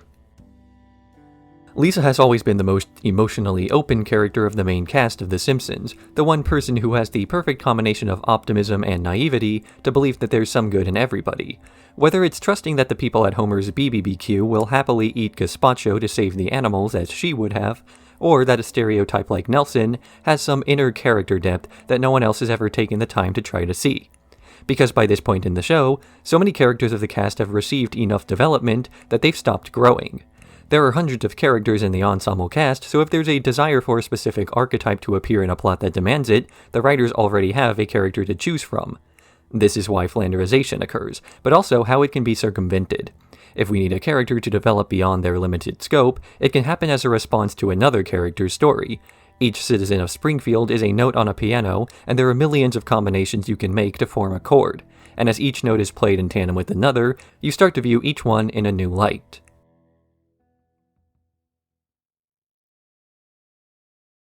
Hurricane Neddy. A hurricane is blowing into Springfield, and the whole town panics as they're hopelessly unprepared. all but Ned Flanders, whose family is completely ready for anything. The storm passes by, and miraculously, everybody comes out unscathed, except the Flanderses, whose house is demolished. Ned lives in a shelter for a few days, walking the empty halls of the church as he asks God why he was targeted if he had always been a good Christian. Miraculously, though, the whole town of Springfield comes together to rebuild the Flanders house from scratch, despite their inexperience. Naturally, the house is unlivable, and it falls apart under its own weight. Disturbed, Ned finally snaps and tears into various members of the repair team, telling them off before institutionalizing himself. A psychologist, Dr. Foster, who once worked with Ned in the past, learns of his former patient's institutionalization and rushes over to reveal his history.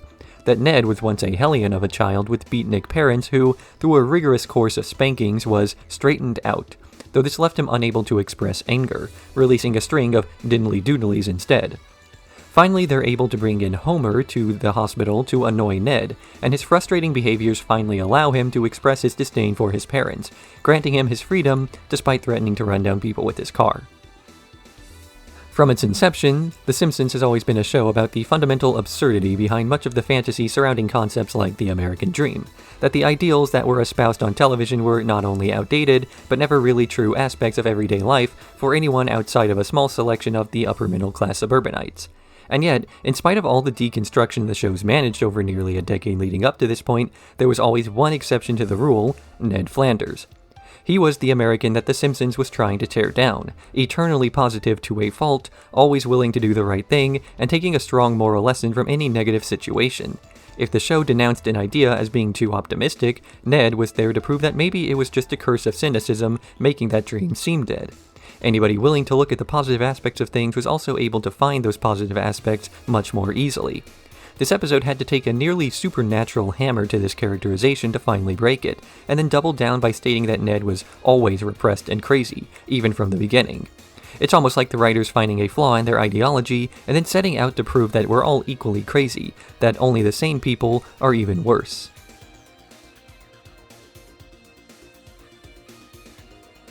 El viaje misterioso de nuestro Homer.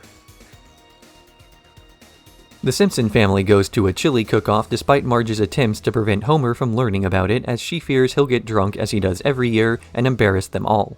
So Homer promises not to drink any beer, a promise that appears to be broken when he attempts to cool down his tongue following a particularly spicy Guatemalan insanity pepper. Embarrassed by his failure to stomach the spice, he coats his tongue in wax in order to attempt to eat it again, this time succeeding and eating several. But the peppers don't sit well and Homer starts to hallucinate, running off into the sunset. He undergoes a spiritual experience where a spirit guide in the form of a coyote tells him he has to search for his soulmate.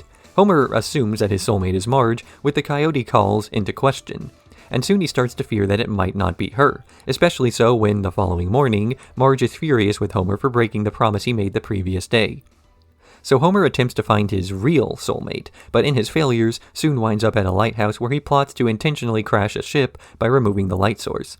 But Marge tracks him down using her knowledge of the man, formed over several years of intimacy, and they manage to narrowly avoid a collision while once again professing their love for one another.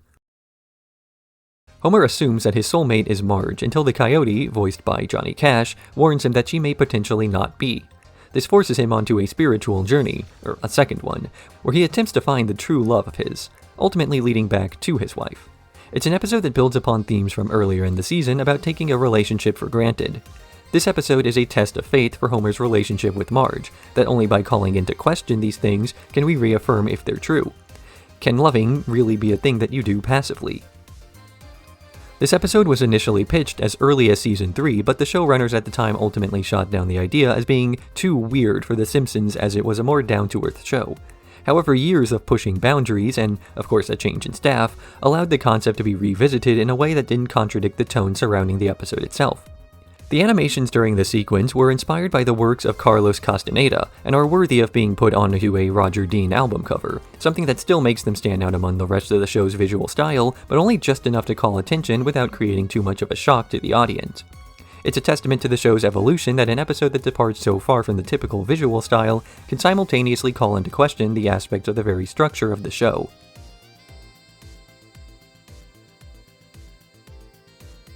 The Springfield Files. The episode is introduced by Leonard Nimoy, who tells us that the following tale is a lie. It starts with Homer Simpson stumbling home drunk one evening when he comes across a glowing green creature in the woods, terrifying him as he runs home. When he tries to tell his friends and family, nobody believes him, and his delusions become the center of mockery. Then, agents Mulder and Scully from The X-Files arrive to verify his claims of an alien, though they can't get any definitive proof from the guy and ultimately conclude that he's faking it. But Bart believes his father, and so the two set out the following Friday to gather proof of the alien's existence, which they do in the form of 3 seconds of shaky, grainy footage, though this is enough to convince the entire town to come out the next week to see the alien for himself. And he reappears, only for Lisa to shine a flashlight on the creature, revealing that it was merely Mr. Burns, delirious from a series of medical procedures that allow him to cheat death for another week. This is another crossover episode in a similar vein to A Star is Burns, which brings in characters from another series to promote each other. But unlike the earlier crossover event episodes, this one stands out by not focusing too heavily on the fact that it has guest stars. Mulder and Scully only play a role in the story during the second act, with their third act appearance being in a crowd shot. In this way, it still manages to be an episode of The Simpsons about The Simpsons, and so Matt Groening left his name in the credits as it wasn't viewed as a 22-minute ad for another show. The town of Springfield gets caught up in the fervor of catching an alien, but only once they see footage of it on television. Hearing it from Homer doesn't hold their attention until he has some kind of video, as flimsily met as that standard of proof is. It's television that convinces them, rather than the words of their neighbor, showing how quickly the medium can gain control over the mob's beliefs. Just as it takes very little for the mob to turn on the alien, their attendance to the reveal starting as a curiosity and becoming violent. In the end, this episode is about mob mentality. One man can't convince us of anything, but if others are doing it, opinions are more easily swayed.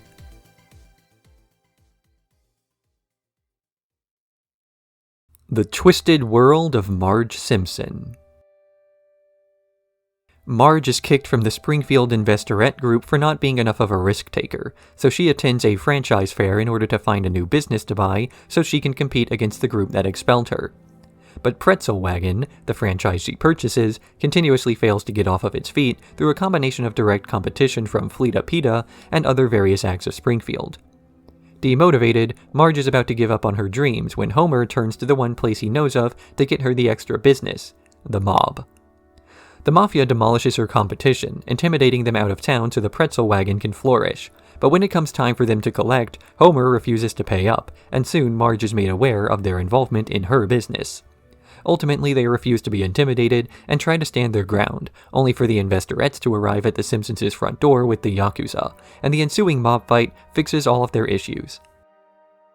Marge's self-worth in this episode comes from a financial place, that despite all she does for her loved ones, her value as a person is less because of the fact that she's failed to monetize this ability. The small business owner values that define middle-class suburban American life are here shown to be as cutthroat as the larger businesses that control the cities and the penthouses, just with much less of the wealth and respect one normally would have gotten. You suffer just as much for lesser potential, and everyone is just as willing to draw blood in the ensuing fights. Homer is willing to put the family in danger by associating with the mob in order to salvage Marge's self-worth from her failed business venture, something that wouldn't have been necessary if her hobby as a baker wasn't threatened with the overhanging desire to monetize. And this itself was only spurred on by the other investors demanding more from their returns than she was comfortable risking. In the end, it's hard to get by doing anything casually in a world that constantly questions why you would want to devote so much time of your day to something that's not part of a grind-set mentality. It's baffling to some to simply enjoy yourself in a world where we have competition drilled into our heads so consistently.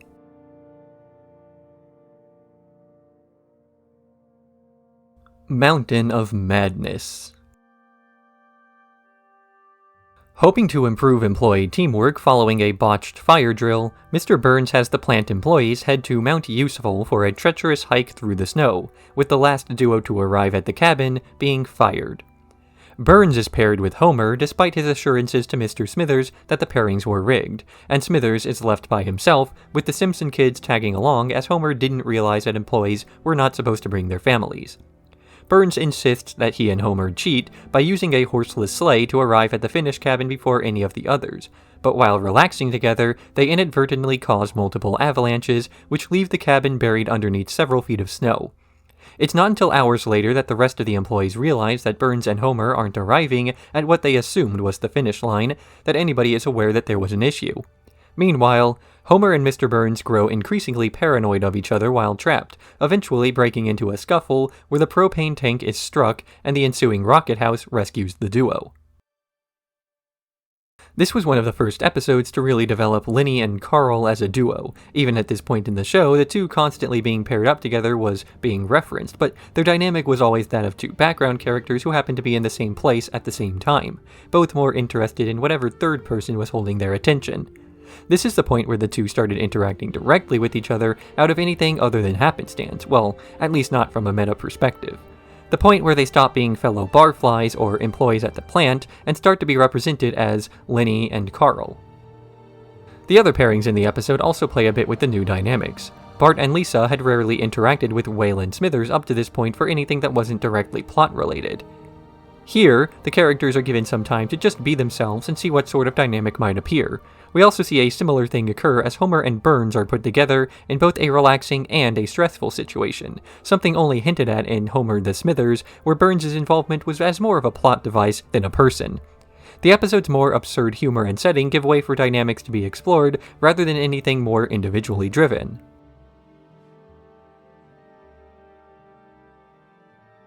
Simpson Califragilisticexpialidocious. The Simpson family begins to notice that Marge is losing her hair, and when she goes to Dr. Hibbert for a diagnosis, he deduces that she's losing it due to stress. So they decide to hire a nanny in order to reduce the workload on Marge, and after a few trials that end poorly, wind up with a Miss Sherry Bobbins, a royalty-free version of Mary Poppins. She uses the power of music to help the Simpson family around the house, showing them new ways to live, and compromising to reach solutions to things like cleaning up after themselves. After a while, it's her time to leave them behind, though before she can make it past the driveway, they're at each other's throats once again. So Sherry resigns herself to continue working until they can resolve their issues, which the Simpson family doesn't seem too interested in doing. Ultimately, she cracks under the pressure, and out of guilt, the Simpsons sing a song about how they don't care to improve. Satisfied that she's done as much as she can, Sherry leaves the family before getting sucked into a plane's engine. This episode structures itself as a musical in the same vein as the property that it parodies, giving the parody an aspect much deeper than a mere surface-level comparison. And while the Simpsons cast singing most of their motives is a novel idea, the execution ultimately comes across as somewhat stilted, possibly intentionally so, as the songs start to become something that even the family themselves grow sick of. The episode ultimately concludes with the lesson that the Simpson family has no interest in self-improvement, and that Sherry was wrong to have even tried, even if that attempt was still appreciated. It ends up underpinning the core message of the first act of the episode, which would have been more damning for the plot if, again, the episode wasn't just an excuse to do a few musicals. Between these and the episode's ample other pop culture references made as the family's sitting around the television at multiple points, this is one of the least Simpsons episodes of The Simpsons so far. Worse so in that many of the other episodes with very little involvement from the family at least use other established Springfieldianites in their place. Here, the focus seems to be on the culture being referenced instead of the family doing the referencing.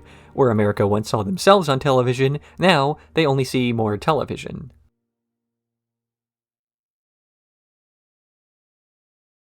The Itchy and Scratchy and Poochie Show.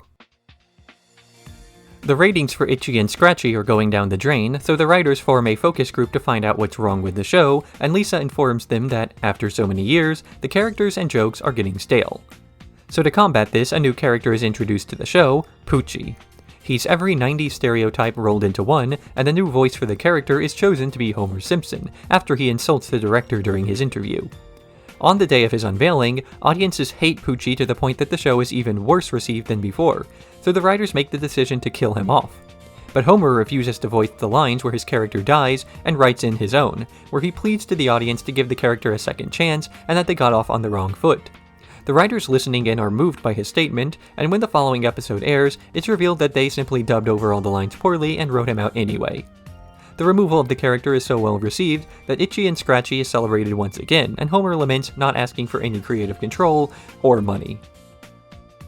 After 8 seasons, it's almost unheard of for a television show to maintain any level of quality, especially not one that has as much to live up to as The Simpsons. Every complaint levied towards the show today has been brought up even since the early days, and this is a response to those sorts of comments, not only from, quote, fans of the show, but from executives wanting to wrestle creative control of the property away from the writers, and towards what focus groups and committees may have wanted. Because fundamentally, nobody is going to know the cast of characters as well as the writers themselves, and often, giving the crowd exactly what they want is a fast route towards disappointing them. Something that finishes out this episode as Bart and Lisa praise the removal of Poochie, only to not watch the show anyway. It's a creative conflict that's been seen time and time again through history. To name a non-television example, one only has to look at New Coke. Focus groups and taste tests showed that the flavor was better received than its old version, but many in the actual demographic hated the change, losing the hardcore 12-pack-a-day crowd, as well as those who viewed the soft drink as a product of American culture. In the end, it was the return to the original formula that was able to salvage the brand in a bid that executives claimed they weren't smart enough to mastermind, nor stupid enough to try.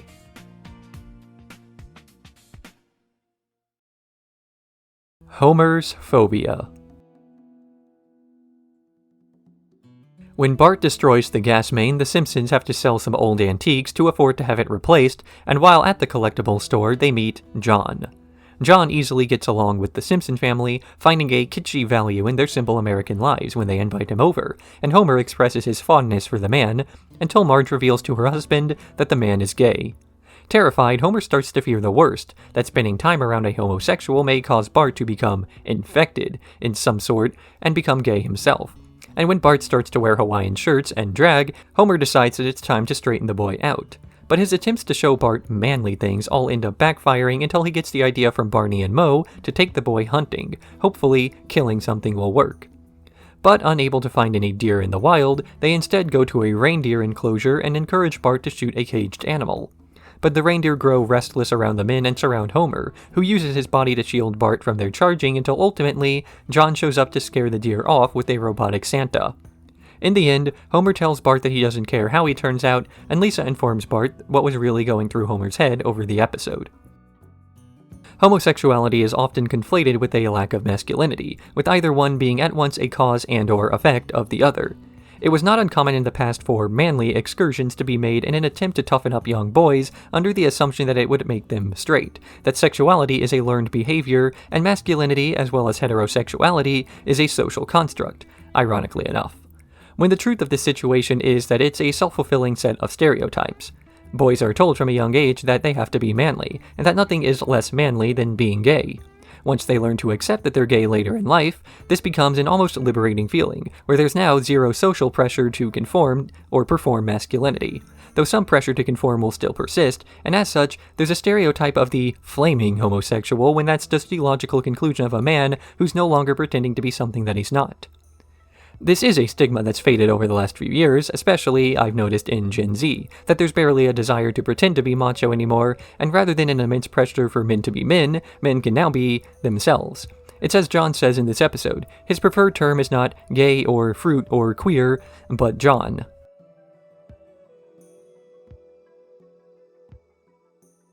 Brother from another series. Sideshow Bob is released from prison on a work release program, gaining employment as the manager of a dam construction project under his brother, Cecil.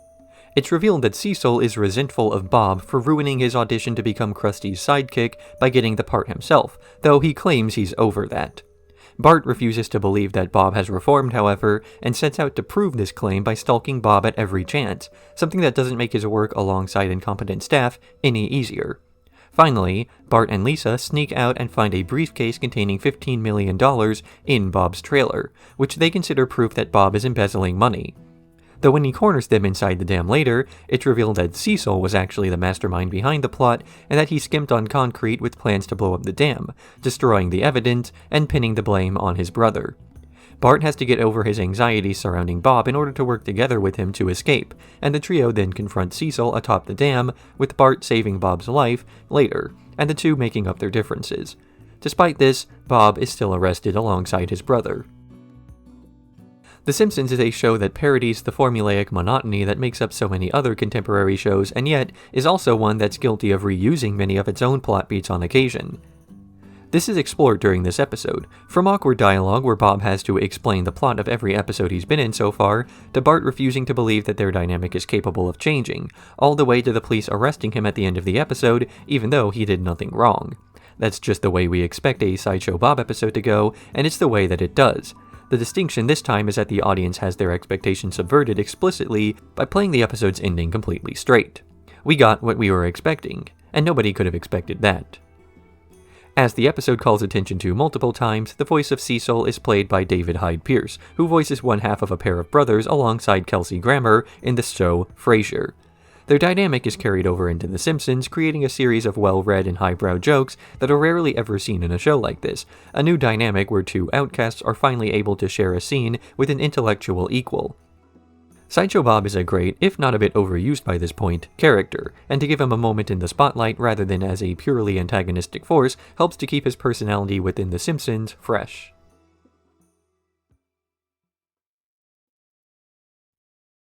My Sister, My Sitter. Marge and Homer wish to attend a gala at the Springfield Squidport and they need a babysitter for their kids while they're out. As Lisa has been babysitting many of the kids of Springfield in recent days to much success, they decide to leave the house with her in charge of Bart. But Bart is furious that his younger sister is the one put in charge of him, so he decides to take matters into his own hands by being as frustrating as possible.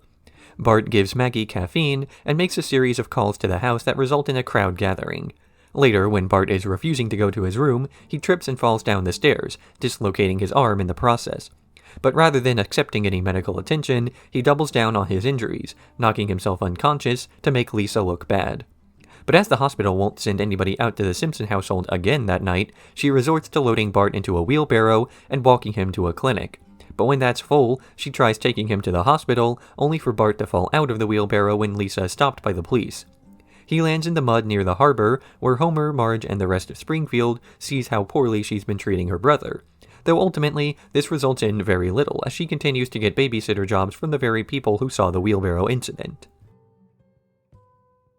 This episode explores dynamics in things like babysitting, how even if your kids are mature enough to watch others, they can still fail to be a proper caretaker if their authority is not recognized by each other.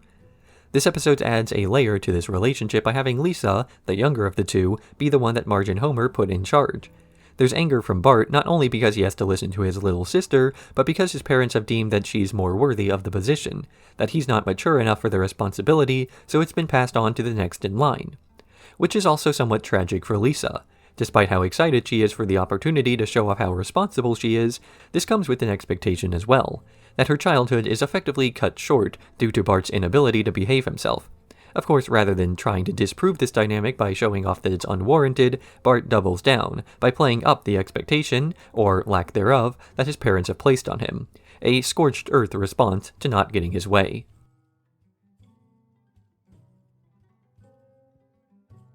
Homer versus the 18th Amendment. When Bart gets publicly drunk at a St. Patrick's Day parade, some of the moral busybodies of Springfield start to demand a law regarding a ban on alcohol, but it's shortly thereafter discovered that Springfield already has a 200-year-old prohibition law that hasn't been getting enforced. So liquor is banned in Springfield, though Wickham is less than intent on actually upholding the law until he's caught drinking, and so he gets replaced by someone who will. That somebody is Rex Banner, a 1920s policeman stereotype who immediately begins shutting down all the imports with his unbribable ways. But Homer comes up with a scheme to smuggle new liquor into the city through bowling balls connected to Moe's speakeasy, through a series of underground pipes. Although this only lasts for a while before the buried beer barrels he's been sourcing from run dry, and soon he begins to make his own alcohol. But after a combination of exploding distilleries and seeing a down-on-his-luck Wiggum, Homer is encouraged to turn himself in to bring things back to normal. Though before he can be punished, it's discovered that the 200-year-old prohibition law was actually repealed 199 years ago. This episode parodies the Untouchables, with Homer as the kingpin in order to get a much less serious reaction from audiences, and to keep things lighthearted, as by now we know that he's too simple-minded for the dirtier side of mob business, with the Springfield Mafia themselves being written out of the major plot in order to make a more character-focused story. Homer ultimately continues his beer baron business after running out of supplies, less out of a love of beer, and more because he enjoyed the thrill of circumventing the law, like Breaking Bad but a decade earlier and a decade sillier. Unlike the other show, this episode goes to great lengths to ensure that the tone stays bright throughout, almost intentionally poking fun at the gritty aesthetics one might expect from media depictions of a cops and robbers story versus what we got. Homer takes his circumvention of the law about as seriously as we do, and it's only Rex Banner, as well as Lisa, who view the events as potentially harmful. Ironic considering that Lisa's never really shied away from breaking a law that she views as unjust as a form of protest. And while there's a stark difference between the typical civil disobedience and Homer's more ego-driven approach, this episode doesn't get near enough to any sort of moralizing on it either way.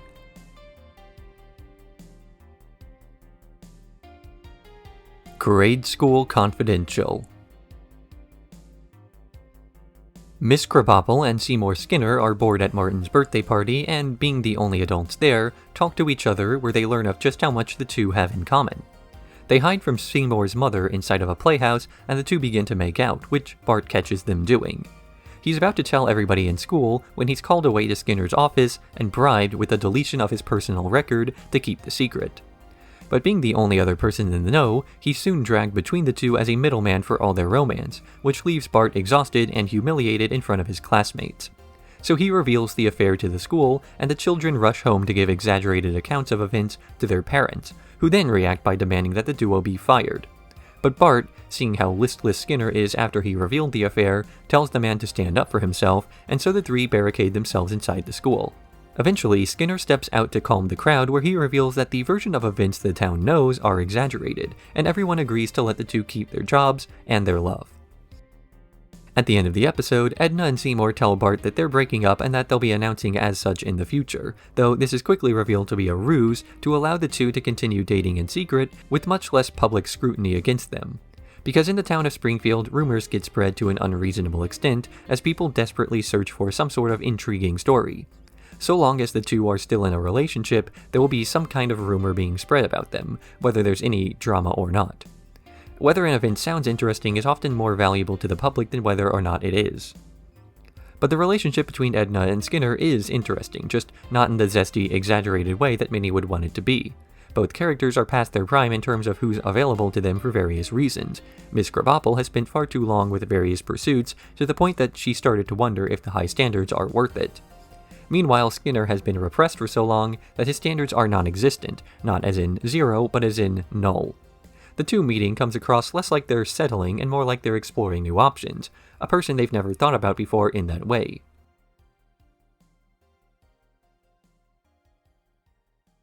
The Canine Mutiny. Bart signs up for a credit card in Santa's Little Helper's name, and upon its arrival, starts to splurge on a series of purchases, including one specialty bred and trained collie, which he names Laddie.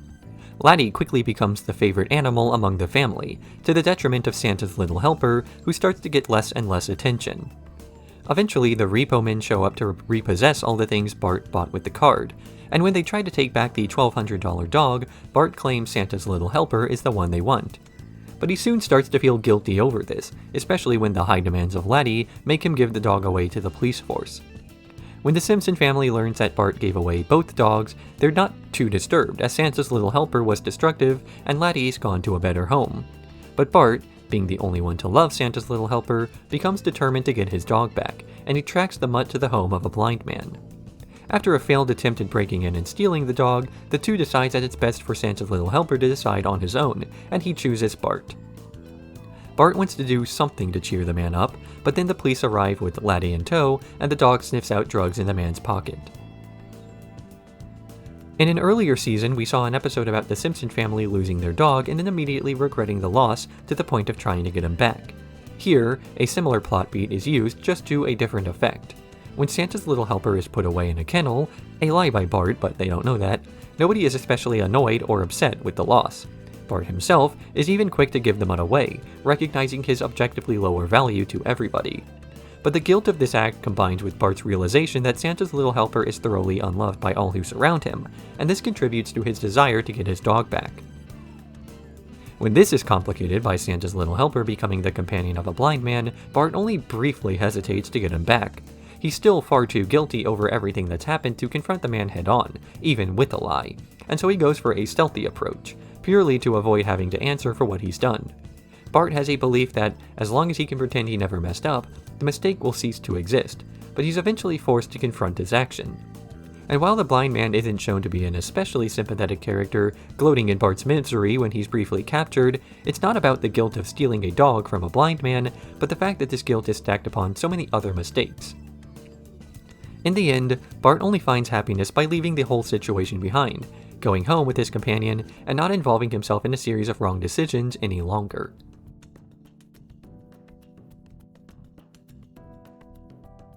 The Old Man and the Lisa. When Mr. Burns gives a speech to Lisa's Junior Achievers Club, she points out that he's not actually as wealthy as he claims to be, which prompts him to check on his stock holdings, only to learn that he's lost much of his pre-Great Depression holdings. So he takes on a misguided investment strategy that his team of yes-men lawyers approve of, and winds up completely broke, losing his mansion and his plant. With nothing to his name and no experience in middle-class society, Burns is quickly committed to the retirement castle, where he meets Lisa as she's searching for something to recycle. Realizing her confrontational ways are the opposite of the attitudes of his previous advisors, he begs Lisa to assist him in rebuilding his corporate empire, which she agrees to do on the condition that he only do so in a socially conscious way. So Mr. Burns creates a recycling empire, building bit by bit until he's able to open a large-scale plant with Lisa's name on it. But as she's being given a tour, Lisa learns that the plant also produces a slurry from a massive conveyor belt that feeds off of local sea life, and that Mr. Burns is even more destructive when he's trying to do good. In the end, he sells the new plant and repurchases the old one to get his previous life back. When he offers Lisa her share of the profits, she rejects the offer, which gives Homer a heart attack. Through this episode, there's a prevailing idea that Mr. Burns, despite his behavior, is not actually an evil force in the town of Springfield, but rather that he's the type to fill a role that exists. His business sense is lacking, with all his money being lost due to his combination of poor hiring for financial advice and poor asset management. It's not as if he was some genius businessman, simply a moderately wealthy person who could inherit a money-making machine in the nuclear plant. And his return to power comes in much the same way. His new industry simply filled a niche in the economy that would have had to be filled anyway, just being in the right place at the right time, while also being the lowest bidder. It's not as though his wickedness is something inherent to himself, but that society was looking for somebody to be evil, and he molded himself into that shape. When Burns first starts working with Lisa, he's able to be enterprising and socially conscious of his actions, but this only takes him so far. It's not until he finds demand for pig food, dynamite, and various other industries that he reveals his true nature, because there's always a desire to run things as cheaply as possible, and when finances are being considered, dignity is far too cost-prohibitive.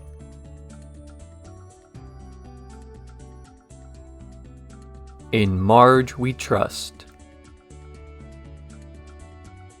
Reverend Lovejoy's sermons are failing to hold the attention of the parishioners, so Marge takes to volunteering in order to make the church a more interesting place. She learns that Lovejoy was once a more active minister who cared about everybody, but slowly became more and more jaded as Ned Flanders repeatedly called in with much more minor questions. So Marge takes over answering the phone as the Listen Lady, and she's soon much more popular than Lovejoy ever was, which results in him losing the hearts of the churchgoers. But when Marge gives Ned some bad advice on how to handle a group of teenagers, he's chased out of town, and it's up to her and Lovejoy to save him. The Reverend drives a train through the zoo to save Ned when the latter is chased into a baboon enclosure, and his recounting of how he fought off the primates reinvigorates the church audience. In the B-plot, Homer discovers a box of Japanese detergent with his face on it, and investigates where it might have come from, ultimately learning that it was mere coincidence when a manufacturer combined their logos with a fishery. Despite how sarcastic and left-leaning The Simpsons has always been, one thing it still treats with a level of respect is religion in general. While it occasionally mocks organized religion, as well as the various leaders of the faith who might not have the best interests of their parishioners in mind, the actual act of worship is never viewed with the smug irreverence that would define a lot of the atheist movement of the late aughts and early 2010s.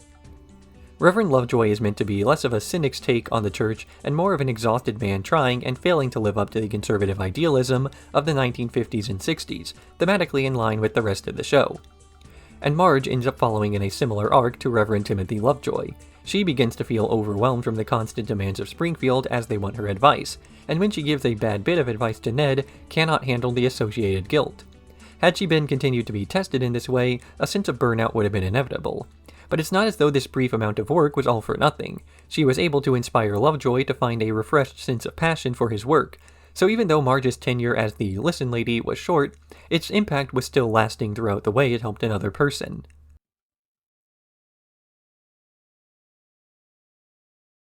Homer's enemy. After seeing the story of Frank Grimes, a man who came from nothing to get a degree in nuclear physics, Burns decides to hire the man as executive vice president, only to forget about this the next day and put him next to Homer. Frank is the model employee, keeping his station clean and working diligently, which puts him in stark contrast with Homer, who's comparatively lazy and self-destructive. Frank admonishes his coworker, so Homer decides to invite him to his house to repair the rift in their relationship. But when Frank arrives to the Simpson household, he's astonished by the size of the place, as well as all of the various grand achievements of Homer through the years. But worse than the perception that Homer hasn't earned any of his wealth is the fact that nobody in Springfield seems to mind. So Frank comes up with a plan to humiliate Homer by entering him into a contest for children, which Homer then wins despite his clear lack of abilities. In response, Frank goes mad, acting out and claiming that he can get away with it because he's Homer Simpson, that is, until he grabs some exposed wires and passes away. In the B-plot, Bart buys a foreclosed-on factory for $1 and hires Milhouse to work there, mostly just messing around with the rickety equipment. But when the factory falls down under its own weight, the two boys quickly move on. The Simpsons originally started as a deconstruction of many of the tropes taken for granted by writers of TV sitcoms during the 50s and 60s, the television that a generation of children grew up on, then being re-examined through the lenses of an adult who is living in a very different world than the ones they were promised as a child. In this incarnation, Homer was the adult who failed to live up to his imagination, disappointed in reality while still trying to piece together as much of the shattered American dream as he could find. But after 8 years on the air and another paradigm shift from culture, the show had changed. Homer went from living in the 80s while dreaming of the 60s to living in the 90s and dreaming of the 80s, from living in the present to living in the, well, still the present.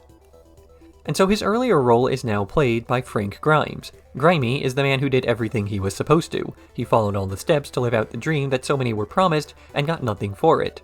But Homer did.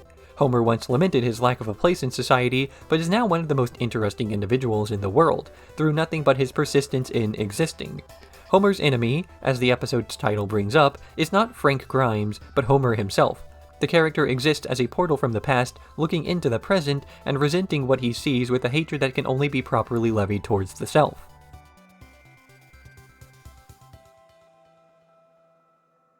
The Simpsons Spin-Off Showcase.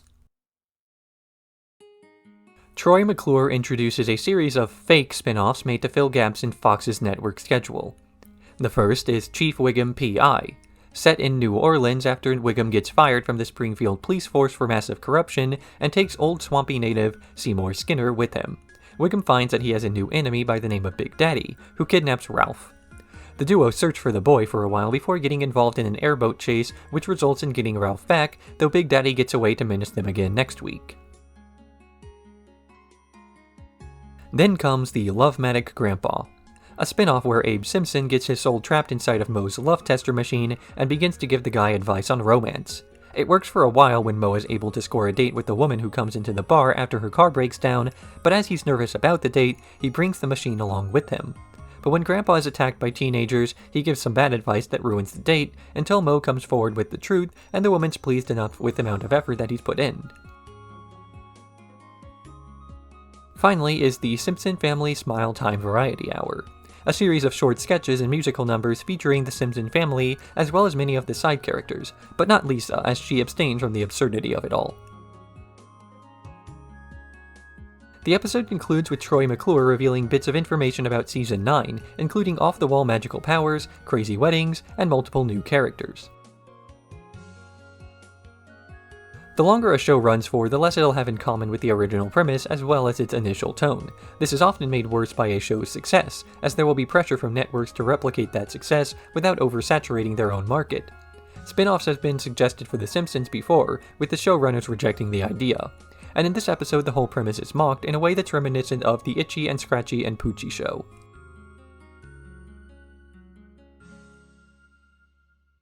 The Secret War of Lisa Simpson.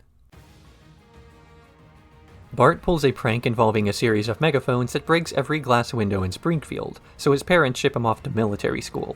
While touring the facilities, Lisa is impressed by the sense of discipline as well as the challenge of the classes there, and, as she hasn't properly been challenged by Springfield Elementary in years, decides to enroll as well.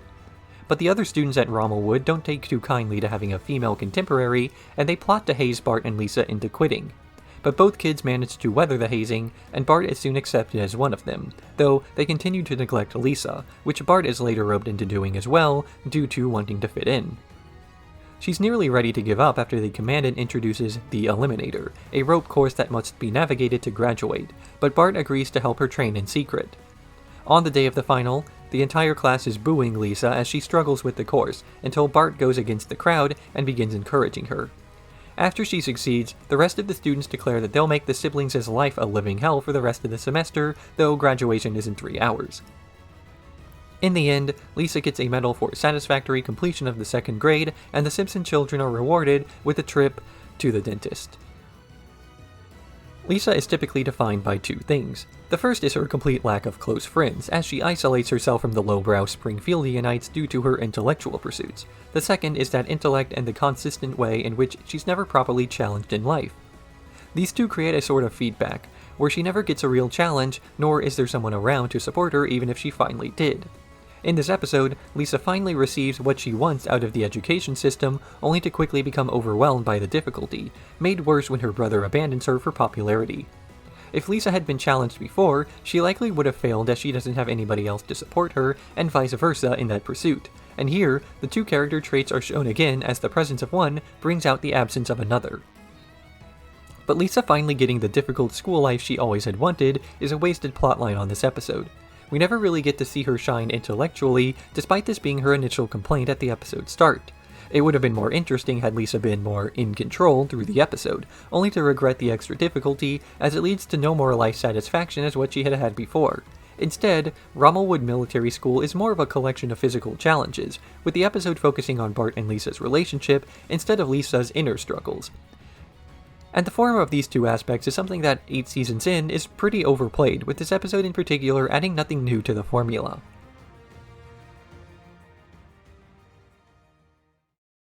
Season 9. Season 8 was the last full season run by Bill Oakley and Josh Weinstein, with Mike Scully taking over, although a few holdout episodes from the previous seasons would still air. Season 9 also marks the first point in time where modern critics of the show view the quote, golden age as having ended, though many others still insist that this age would continue on through at least season 12, the last season run mostly by Scully. The most notable change from season 8 comes from the number of episodes that focus less on the Simpson family and more on an individual character, often from the ensemble cast instead, with a Simpson only appearing for a supporting role. It's still part of an existing trend to separate the family to do more solo plots, and to see how individual actors behave without the others. Yet here, it becomes a much more concerned with developing these characters' past lives and giving an amount of depth to them. To the hardcore fanbase, this is often viewed as being dishonest to the show's initial appeal. These characters began their lives as caricatures of modern American life, so to give them backstories and unique motivations separates them from that role as a point of satire. It also forces a recontextualization of their past actions. If the character has had this sort of emotional baggage from the beginning, does this make the earlier episodes worse somehow for not referencing it? Or does it have the current episode appear as thoughtless for making things up?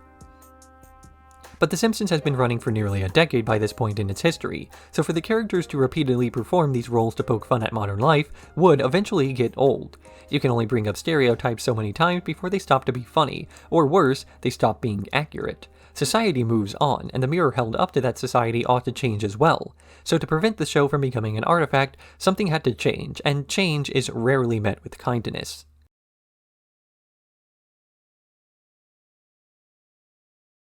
The City of New York versus Homer Simpson. When Barney is the designated driver at Moe's, he slowly loses control of himself after Duffman shows up to celebrate the drink, until he takes Homer's car and vanishes with it. 2 months later, Homer receives a letter in the mail from the City of New York, stating that his car is parked illegally in the city and that he must retrieve it within 72 hours. So the Simpsons go to New York City, despite Homer's insistence that the city is a putrid hellhole. He learns that the car is parked between the World Trade Center buildings and is instructed to wait there for a traffic cop to arrive. But as he's waiting, he drinks too much crab juice and cough colosh that he has to use the restroom, all the way at the top of the towers, missing his scheduled time. Eventually, Homer gets frustrated and simply tries to drive away with the boot still attached, destroying it, and most of his car, with a jackhammer before picking up his family who have been having a great time viewing the sights and sounds. The episode ends with an enraged Homer driving home as the rest of the Simpsons wonder if they'll get to visit again. Homer goes into the city of New York with the preconception of what the city will be like, and everything that happens there only strengthens his beliefs, despite the fact that so many of the things that go wrong are his own fault, or at least issues that he exacerbated that would have happened in Springfield anyway. New York didn't destroy the family car, Homer did.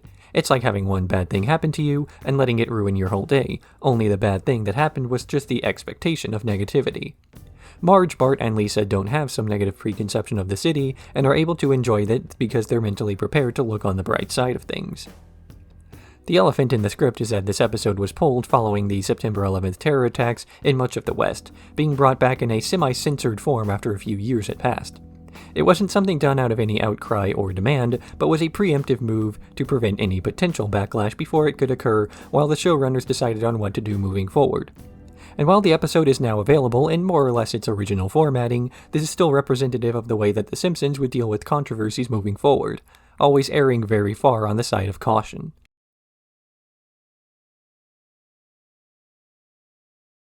The Principal and the Pauper. To celebrate 20 years of being the principal of Springfield Elementary, a surprise party is held for Seymour Skinner, but the festivities attract the attention of a mysterious man who enters the building and claims he's Seymour, something that the school principal corroborates. He elaborates on the story, that his name was once Armin Tanzarian, and he was an orphan street punk who was made to join the army during Vietnam after a crime spree. Once there, he met the real Seymour Skinner, and upon hearing his dream of being an elementary school principal, decided he had a future after all. But when Seymour was presumed killed in action, he adopted the man's persona and began living as him. But as the real Skinner is back, Tanzarian leaves Springfield behind to resume living as a street punk once more.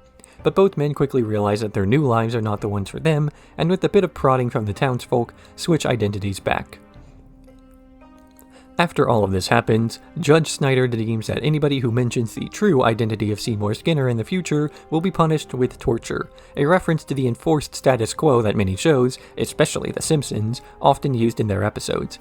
Even if there's not some big contrivance to bring everything back to the way it was at the end of the episode, the show will still reset to its neutral state, with only a few exceptions.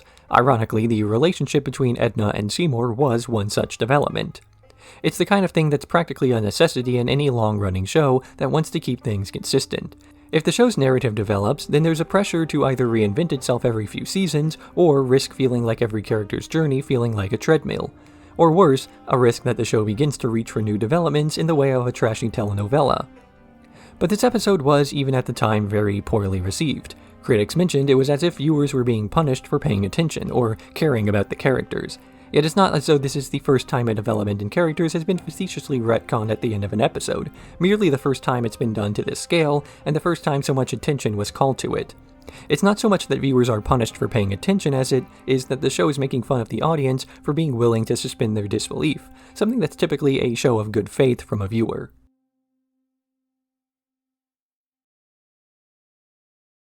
Lisa's sax. When Lisa's sax playing annoys Homer, he tells Bart to stop her, which results in the instrument being destroyed by traffic. While lamenting that she's had the saxophone for as long as she can remember, Homer regales the story of how she got it in the first place. It begins as Bart is attending his first day at Springfield Elementary, though he's struggling to fit in and becomes depressed as a result. But while meeting with the school counselor, he learns that Lisa is gifted, and encourages Homer and Marge to enroll her in a private preschool. But the preschool costs far too much for them to afford, and Homer struggles to find some other way to encourage Lisa's intelligence. Eventually, he comes across a music store and notices that the instruments might be a decent means of supporting her, though he has to use the family's air conditioner fund to pay for it. Meanwhile, Bart meets Milhouse and, after making the boy laugh milk out of his nose, finds a passion as the class clown, despite Skinner's annoyance with him. In the end, the episode returns to the present day, and Homer buys Lisa a new saxophone, once again with the AC fund. Both Bart and Lisa are shown as being unable to find some kind of fulfillment in this episode, with both coming across different means of self-expression to cope with that. Bart with his humor, and Lisa with her music. This is a sort of message that's been expressed through the series since the first season, and the only difference this episode has is the timetable, as it shows the origins of character traits that we already know exists. So the true appeal of this episode is akin to the appeal of any flashback sequence, in seeing the characters navigate an earlier time and an earlier country, while we get to see a few of the characters we know at a younger age. But this then is when the episode really starts to get into what's interesting. It's a flashback episode to Bart as a 5-year-old, taking place 5 years before the current year, which is 1997 for anybody counting. In 1992, The Simpsons was on the air, with Bart attending Springfield Elementary as a 4th grader. This is the first flashback to take place after the show started airing, and the world shown begins to reflect the floating timeline of The Simpsons, that the setting always takes place in the current year, with the past moving around to adapt to this. And while this episode doesn't have any grand historical set pieces that ground it to a specific date, this fact only makes it an easier introduction to such a feature of The Simpsons.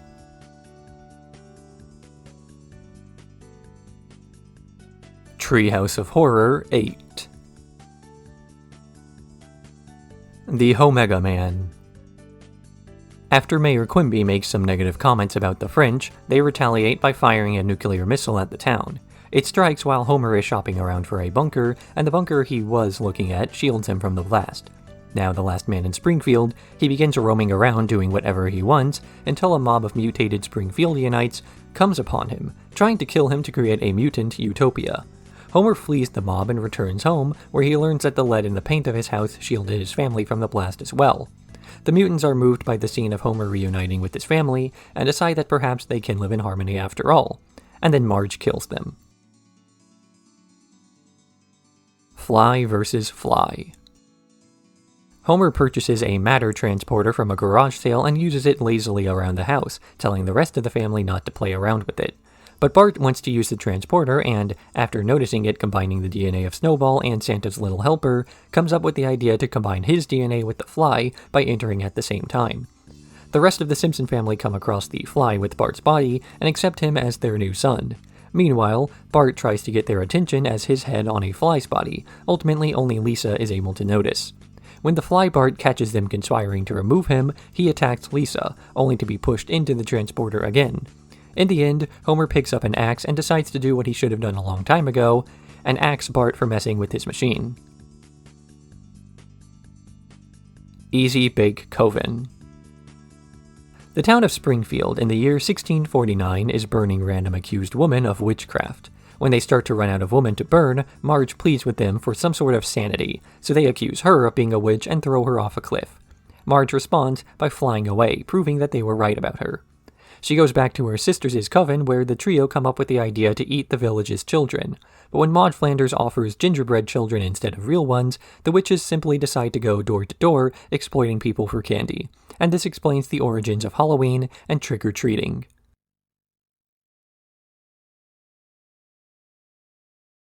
The Cartridge Family. After a routine soccer riot causes Marge to fear for the family's safety, Homer decides to protect them by purchasing a gun. Marge is disturbed by the presence of a firearm in the house and implores Homer to get rid of it, but he compromises by taking her to an NRA meeting to convince her it's a good idea. But when this fails, and Homer also refuses to get rid of the gun, on top of lying about the fact that he would, she takes the kids and leaves them to stay in a motel instead. Homer hosts an NRA get-together at his house, where the rest of the members are horrified at the nonchalant way in which he uses his gun for everything, revoking his membership and kicking him out of his own house. Realizing that the protection the gun provides isn't worth it if he has no family to protect, Homer finally tracks down Marge and swears he's disposed of the firearm for good. But when he pulls it out during a robbery and Marge realizes he lied again, he gives it to her to dispose of personally, which, after seeing herself holding it, she decides not to. The gun argument in the US has a lot of facets to it, but this episode largely focuses on the more psychological of them. Homer feels powerful when carrying a firearm, and it starts to become a part of his view of himself to own one. His value as a person, as viewed by Homer, is attached to a tool that he owns, and as such, it's not really about protecting his family or his rights, but rather his ego. It's a bit like an oversized pickup truck, where some people need one for their work to haul equipment, and others need one to carry their ego.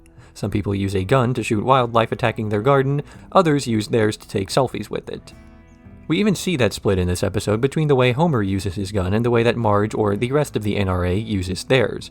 While Lenny alludes to a sort of neighborhood watch program that the Springfield gun owners have formed, Homer wants his more so for the fantasy of keeping his family safe than to actually protect them, seen when his idea of safe storage is the vegetable crisper. His idea of gun ownership is one made out of emotion rather than logic, but then again, most of Homer's decisions are made this way.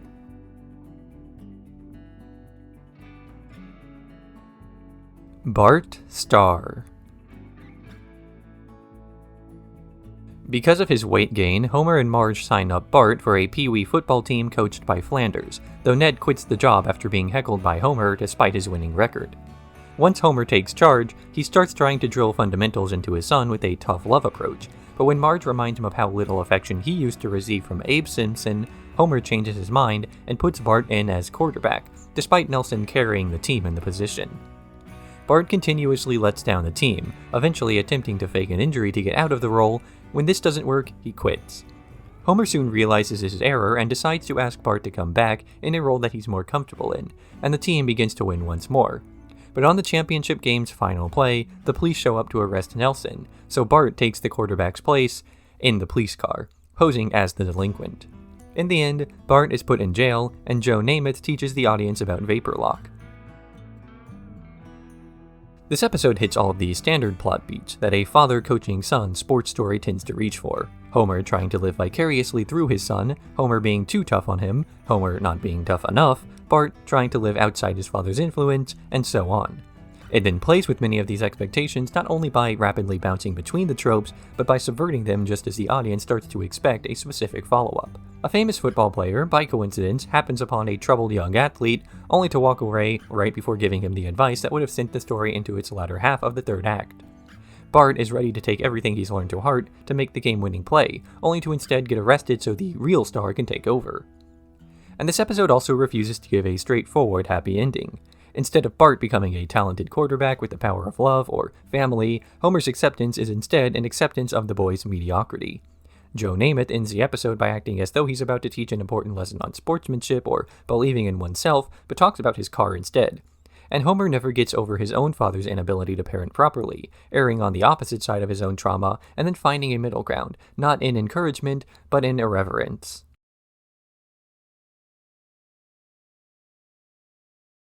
The two Mrs. Nahasapima Petulons. After a bachelor auction involving the men of Springfield reveals that Apu is actually very desirable, he begins to live up his single life, only to be interrupted by a letter from his mother that the time for his arranged marriage has come. Not wanting to marry a woman he doesn't know, Apu decides to fake that he's married, and when his mother arrives to confirm the marriage, he claims, at Homer's behest, that Marge is his wife. The two pretend to be married for a while to keep up the ruse, while Homer stays at the nursing home with his father, enjoying his pampering. But when Homer returns home and Apu's mother sees him and Marge in a bed, the truth comes out, partially too because Marge was sick of pretending. So the arranged marriage is back on as Apu resents his ending bachelorhood.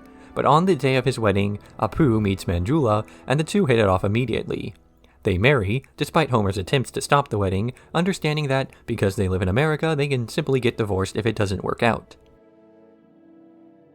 As is typical of The Simpsons, the writers did a significant amount of research for this episode in order to portray a Hindu wedding as accurately as possible, only to ignore a lot of it because it didn't make decent comedy material. At least, not the type of comedy that The Simpsons is generally known for. As a largely satirical series, it's a prerequisite to have a thorough understanding of a culture before you can really critique it. Knowing a lot about the way Americans think and act makes it possible to poke fun at that culture in a way that contributes to a conversation. But in an episode that draws heavily from a culture that the writers have to do research on in the first place, it's a lot more difficult to produce humor that's not just poking fun at surface-level characteristics. And so a lot of the jokes in this episode come at the expense of Homer, since that's all that can really be done without being more insensitive than you are funny. You can't really satirize a culture of another nation if you know very little about it, so the jokes are all about the lack of foreign knowledge that other characters have. jokes like Bart asking about the bindi, or Homer pretending to be Ganesha.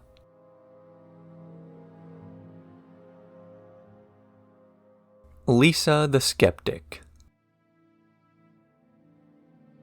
While returning home from a free motorboat scam, the Simpson family comes across the site of a new mall being built atop an old archaeological dig site.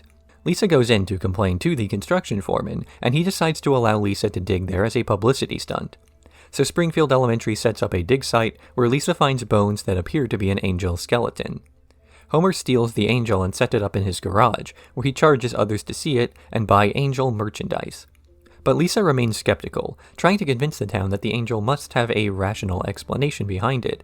But when she can't provide one, they form a mob and burn down many of the scientific buildings of Springfield.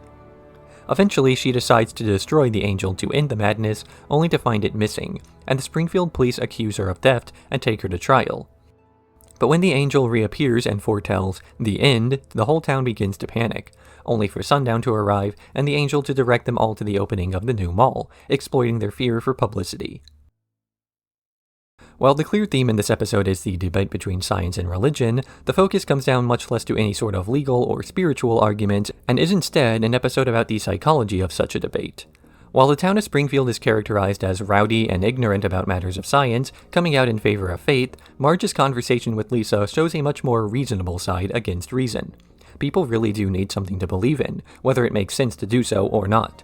And while the call of some social justice calling is enough for some, others want a less tangible dream to occupy themselves. It's not as though faith is an inherently negative thing. But this faith can be exploited. Any kind can. The whole ordeal turns out to be a publicity stunt, no different than a megachurch pastor who spends funds on a boat, or a phony charity raising money for themselves while stating they're helping the less fortunate. And so Lisa gets a bit vindicated at the end of the episode, because all of the people who had blind faith in the angel wound up accepting the publicity stunt at face value, and only Lisa, who remained skeptical the longest, was as offended by the exploitation as she should have been. In the end, it's best to keep a skeptical mind of everything, not so much over the existential questions posited, but rather over trying to consider who it is that might benefit from your belief.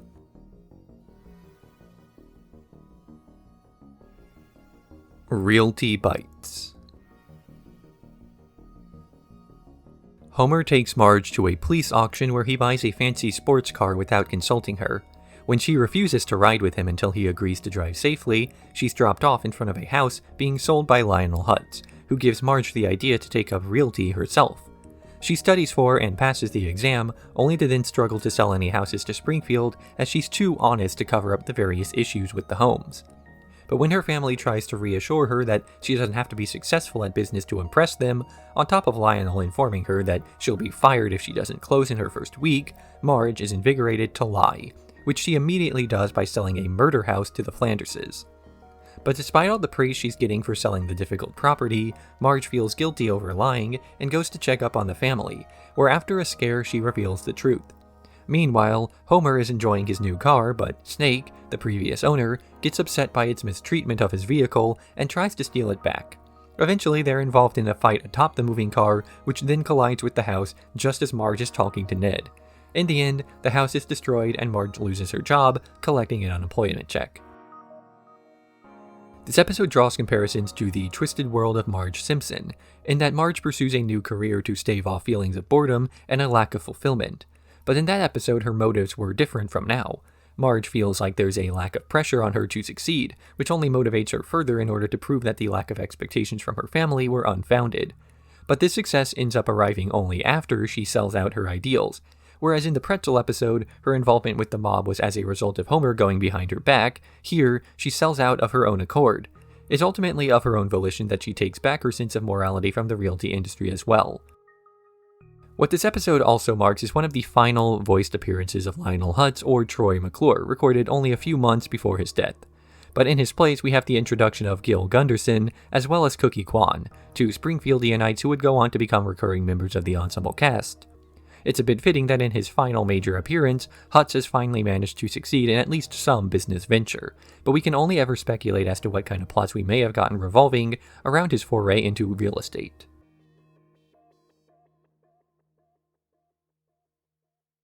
Miracle on Evergreen Terrace. The Simpson family are preparing for Christmas, with Bart planning to wake up early so he can open his presents first. But when he's playing with the new toy, he accidentally starts an electrical fire which destroys the tree as well as all of the presents. But when the Simpson family asks about what happened, Bart lies and claims they were robbed. The local news picks up the robbery story, and when it gets out, the whole town comes together to donate what they have to help out the family. But after Homer spends the money on a new car and immediately crashes it, Bart reveals the truth, that he was the one who destroyed the Christmas tree. And when Kent Brockman comes around for a follow-up story, the destroyed tree is discovered after the family lied about it, and the town turns against the family once more. Tired of being outcasts, the Simpson family tries to come up with some sort of strategy to pay back Springfield, only to discover that no one's mad at them anymore, because they simply robbed the Simpsons while they were out. This is an anti-Christmas episode, taking many of the common Christmas episode tropes and subverting them for no sake other than to have them subverted. It's common for the show to have episodes in this vein, largely to poke fun at a trend or social convention, but here the convention is Christmas cheer of some sort. It's such a wide net cast over culture that the episode then struggles to really say or do anything with this satire, if it can be called that.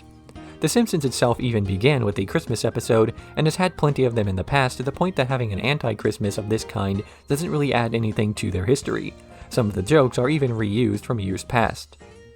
And then tonally, the episode doesn't even manage some level of consistency. At first, it appears to have the trappings of a heartwarming story of a town coming together, but with the underpinnings of Bart's guilt over lying about the tree that's set up for a more moralistic tale. But it never gets the time to hold on to this part as the follow-up news story occurs just after then, and it becomes an episode that takes on too many themes at once, and manages to come up short in everything.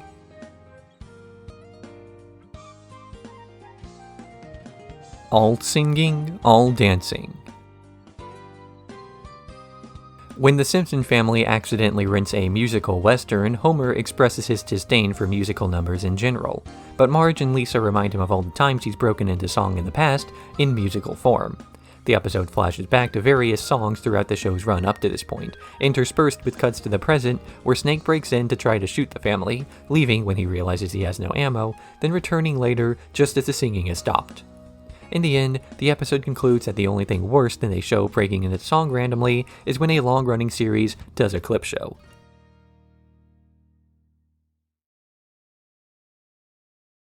Bart Carny. The Simpson family goes to a traveling carnival where Homer is grifted by the Carnys during the ring toss. After Bart wrecks the main attraction of the carnival, the owner demands that he work there to pay off the damage, and Homer volunteers to work as well. They're put in charge of the ring toss game from before, after learning a bit about the Carny Code, where members of the traveling crew help each other out. But after Homer fails to pay a bribe to Chief Wiggum, the stand is shut down and the Cooter family is put out of a home. So Homer volunteers his house as a place for them to stay, a kindness which the Cooters repay with tickets to a glass-bottom boat. But when the Simpsons return from the trip, they find that the Carnys have changed the locks and moved in, something which Wiggum refuses to fix, remembering Homer's failure to bribe him before.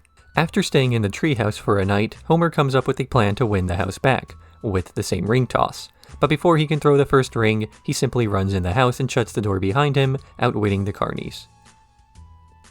The Simpsons as a show has never really strived for political correctness. The writers are always willing to poke fun at every side of a part of Western culture equally in order to make jokes wherever possible. Here, we see Homer striving to become a Carny and enjoying the simple life of a traveling grifter, and while there are plenty of gags about the comparison of his expectations to the reality, more of these come down to simple bits at the expense of the newly introduced characters' credibilities. And while Homer getting scammed in the first act plays nicely into him getting scammed again at the end of the third, this is the only real thematic callback across the episode. The introduction has nothing to do with the rest of Act 1 as the family explores the carnival. This goes on to have very little to do with the domestic second act about the Simpsons failing to fit in behind the scenes and the Carnys failing to fit in with the Simpson family. And all of this leads to a third act where an out-of-character expression of intelligence from Homer saves the family's house. Homer is stupider than usual in this episode, but rather than the finale making it seem like he's finally learned a bit from his experiences, it instead feels as though he's tricked the Carnys out of nowhere. The whole episode fails to really be cohesive enough for the payoffs to come across as connected to the setups.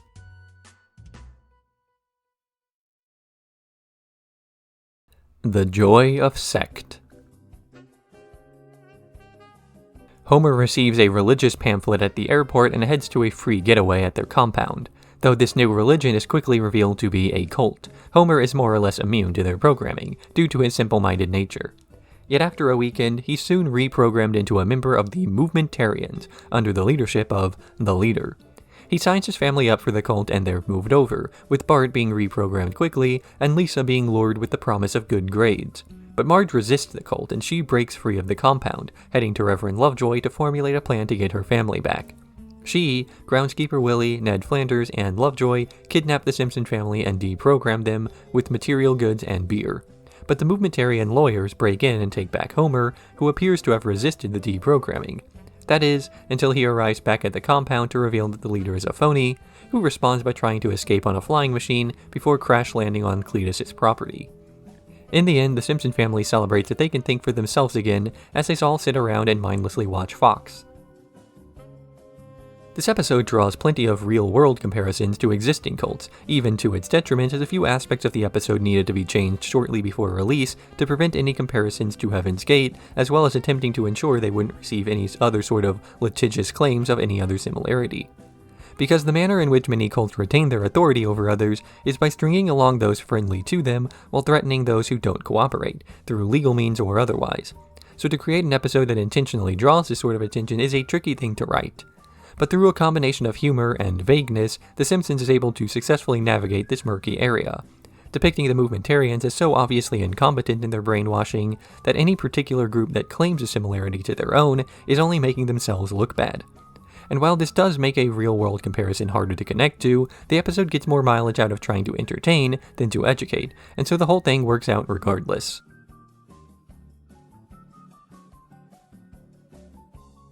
Das Bus. On their way to a Model UN meeting, the school bus crashes in a mango-related incident, sinking to the bottom of the sea and stranding the kids of Springfield Elementary on an island. Their early attempts at gathering food fail until Bart is able to retrieve the cooler from the crashed bus, at which point Lisa urges them to ration the food as much as possible. But the next morning, all the food is discovered missing, and Milhouse is the prime suspect for having taken it. He claims it was a monster that ate the food, and despite nobody believing that story, he's still found innocent of any wrongdoing. But dissatisfied with that outcome, Nelson rallies the other kids into attacking Bart, Lisa, and Milhouse for their attempts at retaining order, and the trio is chased into a cave where the monster reveals itself as a boar. They capture and eat the boar and manage to finally create a functional society, though this and their rescue happens off-screen.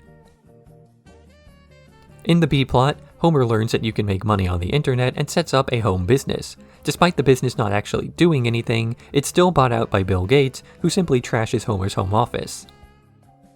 The most obvious comparison this episode draws is one to The Lord of the Flies, one of those books that every American kid had to read in high school.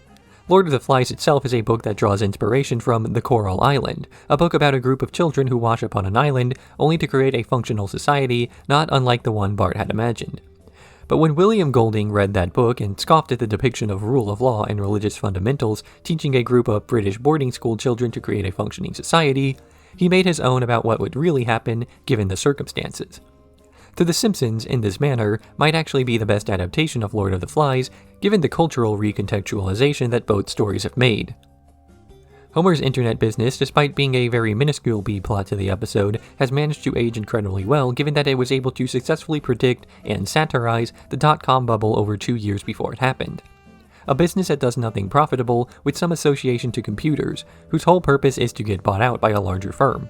For a more modern comparison, one only needs to look at the number of cash flow negative businesses with blockchain or NFT or AI in their PR that aim to get big on hype alone so the founders can bail as soon as the money dries up.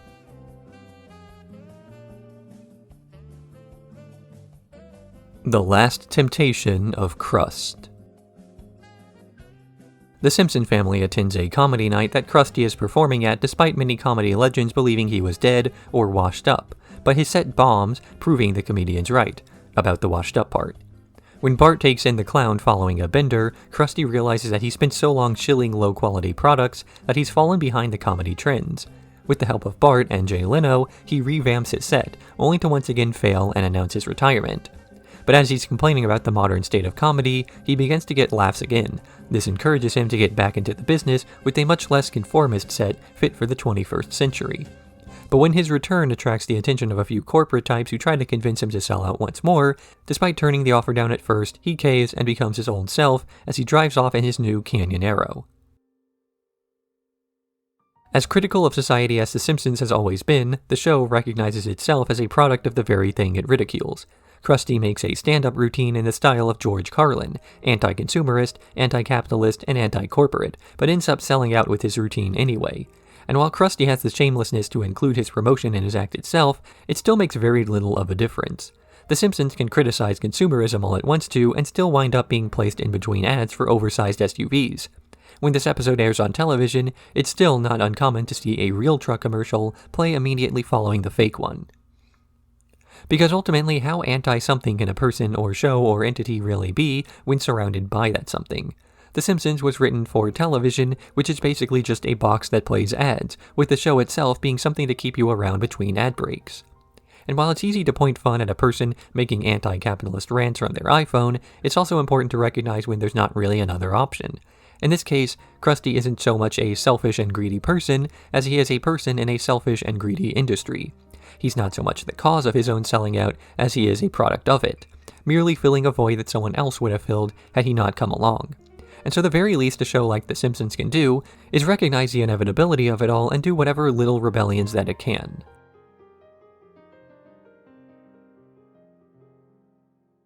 Dumbbell Indemnity. While hiding out at Moe's, Homer learns that Moe is resentful of everyone else for having loving families. So he goes out to get Moe a date, and the two meet a flower vendor named Renee, who seems smitten with the bartender. The two begin dating for a while, with Moe pulling out all the stops to make sure she wants for nothing. But when he begins to run out of money, he schemes with Homer to have his friend destroy his car for the insurance. But when Homer is caught in the act, he gets arrested and Moe doesn't want to bail him out, as he plans on using the money on his new girlfriend instead. Though when he starts to feel guilty over this, he confesses the scheme to Renee and suggests that the two fake their deaths to run away together, something that disgusts her, and she leaves him. But when Homer manages to escape from prison, he heads to Moe's, which is currently burning down, as Moe accidentally started a fire in his fake death scheme. In the end, the two are rescued by Barney, and Homer agrees to let Moe use his house as a bar until the tavern can be rebuilt. Another Moe episode in the vein of The Homer They Fall, this one too using Moe's relationship with Homer as a vehicle to explore Sislak's character and develop him a bit further. But unlike that episode, which focused on his past, catching up to and controlling his present, here we have Moe's present being affected by his future, or rather lack of one. Going from a former boxer, something also brought up in this episode, to a bar owner, to what he assumes will be a lonely death, Moe's life is on a clear downward trajectory with very little to look forward to. But upon meeting Renee, he suddenly has something to live for, something worth throwing away his present to achieve. He's willing to destroy his car and put his friend in legal danger in the process, all to maintain a relationship with someone he barely knows, and who in turn barely knows him. Moe throwing Homer under the bus is not only a proof of his conviction for Renee, but also a telling trait about his mentality, and a revelation on the type of person he's been all along. So when Renee learns who the person she's dating really is, she breaks things off with him. Maybe this is a telling sign that the relationship never would have worked out, or perhaps that he had been focusing on the wrong aspects of it. Either way, everything Moe was afraid of ended up coming true, as he was too focused on the what that he forgot the how or why.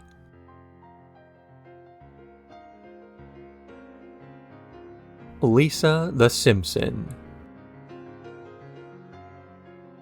After failing at a brain teaser at lunch, Lisa begins to worry that she's losing her intelligence, and when she speaks to Grandpa Simpson, he tells her about the Simpson gene, a gene that causes members of the family to steadily become stupider over time.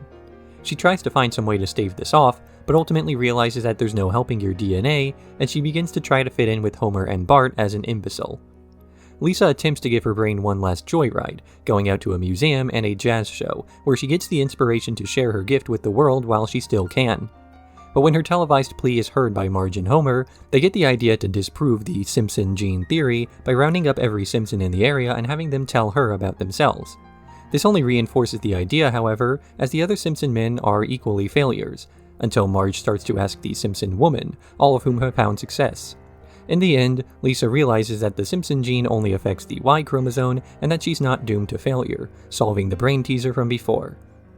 In the B-plot, Jasper freezes himself in the Quickie Mart and becomes an attraction for the store, which rebrands as a curiosity museum. The plot of Lisa failing to get the intellectual stimulation she needs is a well-tread one by this point, one of the main staples of any Lisa-centric story. This one touches on the existing story and extrapolates into the future, as it's revealed that she's doomed to become common, no matter what kind of upbringing she gets. And yet the episode sees Lisa miss out on its central message from the very beginning. When she asks Marge for advice, her mother informs her that she's not stupid, just having a bad day and letting it get to her. This winds up explaining all the intellectual failings from earlier, as well as foreshadowing the fact that the women of the family are immune to this sort of failing. Lisa has always taken more after Marge than Homer, and had she asked for a woman's advice instead of the advice of only men, she could have put that anxiety to rest much sooner. But maybe Lisa's worries were more valid than she may have known. Perhaps it's not so much that the men of the Simpson family are less intelligent, but that the men of the Simpson family have less pressure on them to be that way. If there's an expectation that you're going to grow up stupid placed on you, then you're more likely to turn out that way, just because you'll want to become the person that you're expected to be. Had Lisa continued to believe that she was doomed to stupidity, then she would have ended up that way, genes or not. It's not about her actual intelligence so much as it's about whether she gets the chance to use it.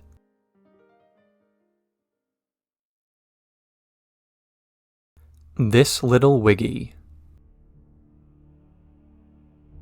During a trip to the Springfield Knowledgeum, Bart observes Ralph getting picked on by the bullies, and Marge gets the idea that Ralph needs a real friend, so she sets up a playdate between Bart and Ralph. Bart's annoyed that the other boy keeps getting his things all sticky, so he tries to take him to the Wiggum house, where he learns that, since his father is the police chief, they have the entire closet full of police supplies, and this includes the police master key, capable of opening any lock in Springfield. Bart and Ralph go on a spree that night, entering toy stores and bakeries at will, before they're noticed by the bullies from before, who pressure Bart into letting them use the key as well. They head into the condemned penitentiary, where Bart abandons Ralph or his new friends, only for them to immediately denounce him and throw the key inside the building. But as they're retrieving it, they also turn on the electric chair to melt a figurine. The next day, Mayor Quimby has a press conference that involves strapping himself into the chair for a mock execution, unaware that it's activated. So with some quick thinking by Lisa, they attach a warning to a rocket and fire it towards the press conference. It misses, although the rocket lands in Burns' office at the nuclear plant and causes him to discover that the penitentiary has been getting free power, which he shuts off. A rehashing of two plot archetypes, Bart being pressured into misbehaving alongside a Simpson befriending someone unsavory out of pity. This episode focuses more on the aspect of Bart taking advantage of his new friend to do things unrelated to that friend themselves. He has no real interest in Ralph as a person, and even continues to view him as unpleasant to be around, but it's more than eager to take advantage of his kindness. In contrast to Season 4's I Love Lisa, where even taking advantage of Ralph felt unpalatable to Lisa. By building on existing character interactions in this way, the episode is able to put the audience in a slightly different perspective to build up the intricacies in these interactions more effectively. For one, we get to see Bart on the opposite side of the dynamic that we usually see him during these kinds of stories. Instead of the standard tale of Bart acting out to try to impress some older kids, here, Bart is the older kid pressuring someone else to behave the way he does. And we still see the other bullies in this episode serving their typical role, as if to make this comparison even more obvious, as well as to show the immediate futility of trying so hard to impress others by acting out.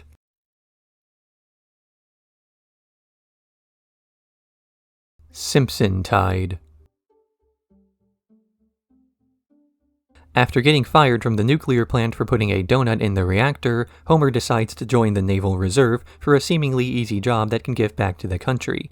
Moe, Apu, and Barney all decide to join alongside him, and the four make their way through basic training. Meanwhile, Bart sees the popularity gained by Milhouse when the latter gets an earring, and decides to get one for himself. But when he arrives at school, he sees that everyone else has one. Homer confiscates the earring when it's time for him to be shipped off for war games, in which he's placed into a nuclear submarine due to his experience as a nuclear technician. After impressing the ship's captain, Homer is temporarily put in charge while he tries to dislodge an obstruction in one of the torpedo chutes. But when the war games ramp up, Homer fires off the torpedo containing the captain, putting him in charge for good. His incompetence causes the ship to veer far off course into Russian waters, where it's assumed that he's trying to defect. But after using Bart's earring to plug a leak, the sub is able to surface, and Homer claims his mistakes were due to it being his first day. In the end, the officers in charge of the court-martial are all indicted on unrelated charges, and Homer gets off with a dishonorable discharge. As the seasons of The Simpsons go on, there's more and more of a trend towards episodes that completely eschew canon, not so much in the sense of episodes like the Treehouse of Horror segments, but episodes that don't even bother attempting to resolve anything in a way that resets the continuity. Homer loses his job at the start of the episode and doesn't get it back at the end, but by this point it doesn't matter. We know he'll be a technician at the nuclear plant at the start of the next episode anyway, so the point of trying to write in a scene where he gets his old job back is more or less a formality that only gets in the way of writing set-piece humor. And set-piece humor is another trend that this episode moves more and more towards as it goes on. Fewer gags derived from character reactions to the plot and more gags from characters reacting to where the plot takes place or some ancillary aspect of events. Here, the bit is Homer joins the Navy, and the episode proceeds to include jokes that need the new setting to make sense. It's an aspect of the show that takes a much more thorough approach to humor at the expense of the other things that made The Simpsons popular in the first place.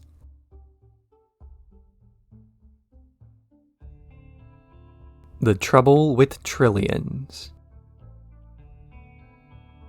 When Homer mails in a faulty tax return, he's nabbed by the IRS for fraud and made to wear a wire in order to snitch on his friends. After an early success, the government sends him to investigate Mr. Burns and his alleged theft of a $1 trillion bill that was meant for post-World War II relief. But when he sneaks inside the mansion, Burns confuses him for a journalist and gives him a tour, where he shows off the trillion before getting nabbed by agents. But as he's being dragged away, he shouts about his rights, and Homer is motivated to come to his defense. Burns and Homer pick up Mr. Smithers and make a run for it, hoping to find an island where they can settle to make their own country. The trio lands in Cuba, where Burns is befriended by Fidel Castro, up until Castro steals the bill from Burns and kicks them out. In the end, they decide to return to America as Burns declares his intentions to bribe whatever jury they put him in front of. This episode is all about how those with power abuse those who don't. Homer is forced to go along with what the US government wants out of the penalty of jail time after his bad tax return. Then later, he's tricked into believing that going along with Burns' theft of the $1 trillion bill is also a sort of justice. Burns claims that he'll do better with the money than the government could possibly do, yet we know from past events that his version of better means better for himself. Yet after being mistreated at the hands of the government for most of the episode, Homer is willing to go along with a person who's arguably much worse out of a mixed desire for revenge and wanting control. Yet seeking control here only means that his life is taken out of the hands of the government and put instead at the mercy of the highest bidder, Mr. Burns. It's an inevitability that the rich would soon consolidate power, and here we see that exemplified as Mr. Burns feuds with the government over possession of wealth. The rich and the powerful are in a constant fight over who gets to control the average, Homer, as a stand-in for the everyday American, as they know that any amount of power they cede will inevitably be taken by the other side. And the question is never raised as to why the typical American never gets a say in this, except for by Lisa, but even then this only occurs at the very beginning of the episode, quickly being forgotten about as soon as she learns they may become as rich as Burns.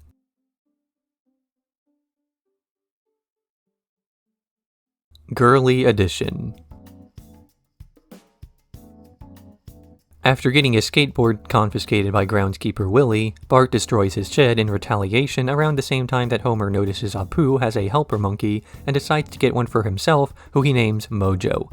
But after Mojo begins to adopt Homer's lifestyle, he becomes out of shape and struggles to breathe, so at Marge's request, he returns the monkey for rehabilitation.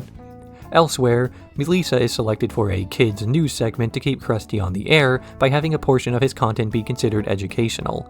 But Bart demands to be let on the show as well, quickly stealing the spotlight as he gets promoted to co-anchor. But when Lisa complains that Bart is too stupid to be a journalist, he gets the idea from Kent Brockman to do a sappy human interest story that will steal the spotlight further. After failing to meet Bart on his own level, Lisa instead decides to reveal that Bart isn't the caring person he's pretending to be by sending him to a live report on a recently homeless immigrant, groundskeeper Willie. But after exposing Bart, Willie tries attacking him and Lisa rushes to his aid. In the end, they decide to combine their talents, Lisa's integrity and Bart's charisma, to make a better news show, only to get cancelled shortly afterwards. It's a standard Simpsons plot by this point for Lisa's intelligence to be unrecognized for its value, but episodes like this still manage to stand out by not retreading old ground, but recontextualizing it. Lisa is happy about the opportunity to finally get to use her gifts in a positive way, only for, once again, those gifts to be squandered in favor of somebody who's more capable of talking to the town of Springfield on their own level. Intelligence is wasted in a world with no one around to share it with, and this episode briefly posits that that sort of person is rapidly dying out, though it does try to end with a more positive note. After their feud, Bart and Lisa realize that they'd both be better off if they worked with each other instead of fighting. Bart only leaned into human interest because he had his intelligence insulted by Lisa, and was setting out to prove her wrong. Lisa tried to stoop to Bart's level, but failed, also an attempt at getting some credibility on the air. But rather than the smart and stupid sides of America existing at odds with one another, the combination of very highbrow entertainment and something more personal can instead coexist as a way to make something educational more palatable to a general audience. Not unlike what The Simpsons itself does, deeper social commentary sandwiched between gags about an explosive cream corn and an obese monkey.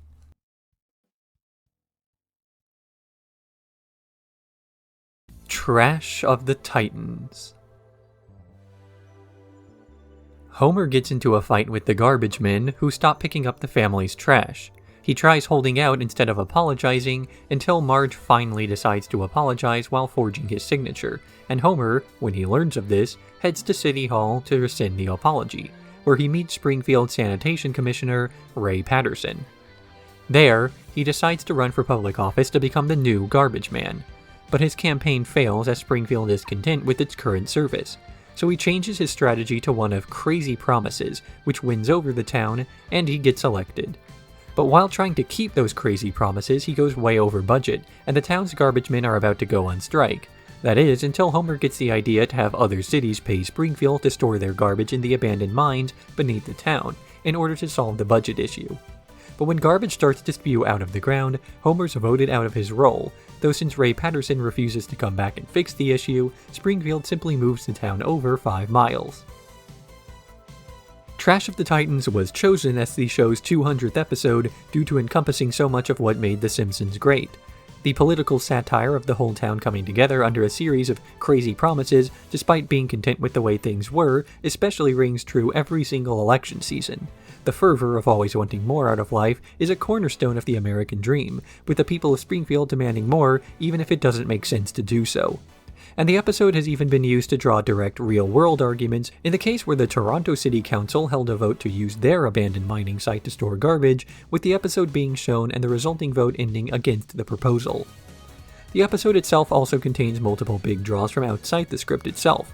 U2 makes a guest appearance as themselves as a staple of mid-season Simpsons directing, not to mention Steve Martin as Roy Patterson, giving the episode both a popular band and a popular actor to its credits.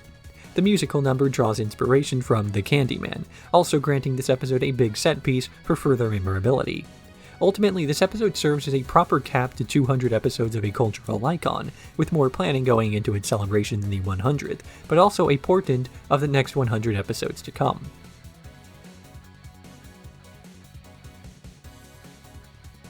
King of the Hill. When Homer's obesity embarrasses Bart during a church picnic, he vows to get in shape so as not to be an embarrassment to his son. He starts going to a gym, where he begins a routine that involves eating almost nothing but power sauce bars. After a few months, the company that makes the bars is searching for someone to climb Springfield's tallest mountain, the Murderhorn, and they select Homer in order to fabricate a story about an average Joe becoming fit after eating their product. And the story's meant to be a fake, as the Power Sauce representatives hire 2 Sherpas to drag Homer's sleeping bag up the mountain each night in order to fabricate progress. But when Homer learns about this, he sends the other men home so he can climb the mountain on his own, only to give up when he reaches a plateau that contains the corpse of C.W. McAllister, who Grandpa Simpson claimed betrayed him during his old failed attempt up the mountain years ago. But when he puts down a Simpson flag, he causes an avalanche that brings the top of the mountain down to his level, succeeding in what he set out to do before riding McAllister's body down the summit. Homer gets taken advantage of in this episode by a group of executives attempting to co-opt his story for their own financial gain. His desire to impress Bart leaves him in a state where he's vulnerable enough to fall for their assurances that the climb is possible, despite Wolfcastle, who's been working out much longer than him, turning it down as impossible. And the executives are more than willing to make the situation out to be worse than possible by deceiving him into thinking that he's more capable than the reality of the situation, with no concern for whether he can survive the environment there due to his inflated ego. Much in the same way that companies that market their food as healthy often just sell sugar water or corn syrup with green or minimalist packaging. the only health benefits being completely coincidental. But this is a type of story that's played out again and again, the corporation taking advantage of a person being self-conscious to sell a product or idea. Even within The Simpsons, the plot is so overplayed that many of the characters reacting to it do so in a tongue-in-cheek way. Rather than assuring his father that there's no need to risk his life to impress him, Bart thinks Homer's attempt at climbing the mountain is cool. And when Homer declares that he intends to lose weight, Marge's reaction is a sarcastic, "Sure you will." The only subversiveness in this episode comes from the fact that Homer actually does succeed, something that's nice to see after so many decades of failure. But also something tainted by the earlier sardonic attitude. We know that at the end of the episode, this accomplishment, Homer's muscles, and so on, will all be done away with.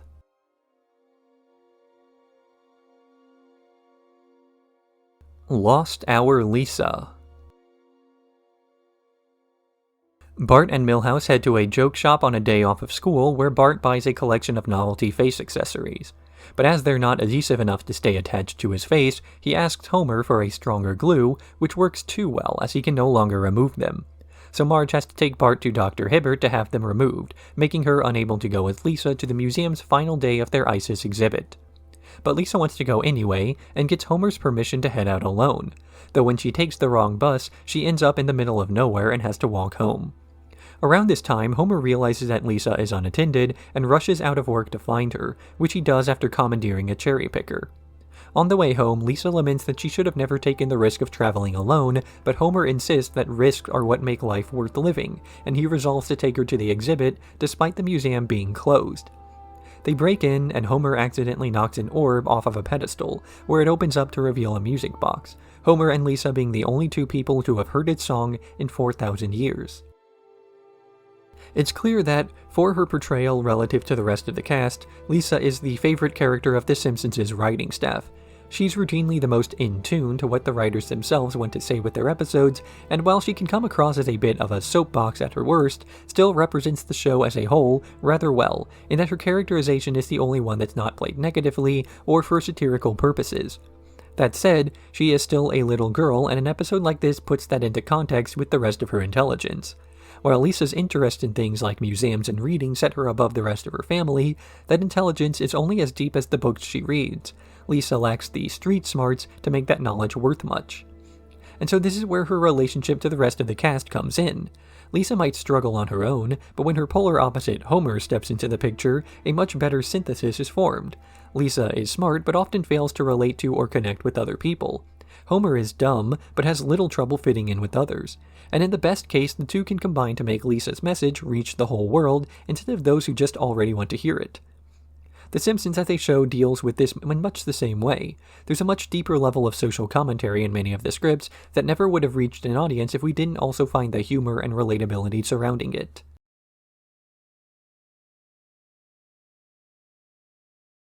Natural-born kissers. Homer and Marge are trying to celebrate their anniversary together, but as Bart and Lisa come along, they're stuck in a tacky kids restaurant which does them no favors that night as they're trying to get intimate but fail to find the right mood. But the next day, as they're returning a freezer motor that burned out, the family car gets stuck in the mud, and Marge and Homer take shelter in a barn when it starts to rain. The farmer who owns the barn begins hunting for the intruders, but fails to find the couple, and this risk ends up being the thing that the couple had been searching for. So Homer and Marge go to the mini golf course where Bart was conceived to recapture that feeling, only for the golfers to end up investigating the blockage at the windmill. The couple flee from the search party and wind up at a used car lot where, after being cornered by police, they steal a hot air balloon to return home. But neither of them knows how to operate it, and in the end, Marge lands in the middle of a football field, with the two giving up on staying hidden. While this is going on, Bart and Lisa use Abe Simpson's old mine detector to search for treasure and come across a copy of a cut happy ending for Casablanca. But when the old studio executive who tried and failed to approve it sees them watching it, he simply pays them $20 to bury the terrible film reel. Homer and Marge's marriage, as of this episode, is something that has gone on for less time than The Simpsons has gone on the air, and by this point in time, both entities are struggling to find some sort of spark which they originally had. You can only live the same domestic lifestyle for so many years before it gets less exciting, and you can only run the same show for so long before it gets boring, purely on the account of having done every plot it makes sense to do. So in both situations, the same answer is posited: risk. The way to keep a show interesting after so many years is to take a risk, to do something that might turn out badly just for the sake of having done it. Season 9, and to an extent the later seasons, are seasons marked by a few extremes in its stories. Homer joins a cult, climbs a mountain, finds out the principal is an imposter, commits insurance fraud, and runs for public office. And some of these episodes are among the most fondly remembered of the show's entire run, while others are viewed with disdain, as though they represent the show's massive decline in quality. But like the Bart and Lisa B-plot, if Casablanca had had an ending that pleased everybody, it wouldn't be a fondly remembered movie. Risks are a necessary part of a long-running anything, and moving forward, The Simpsons would take significantly more risk than before, which is admirable, even if some of these risks don't pay off.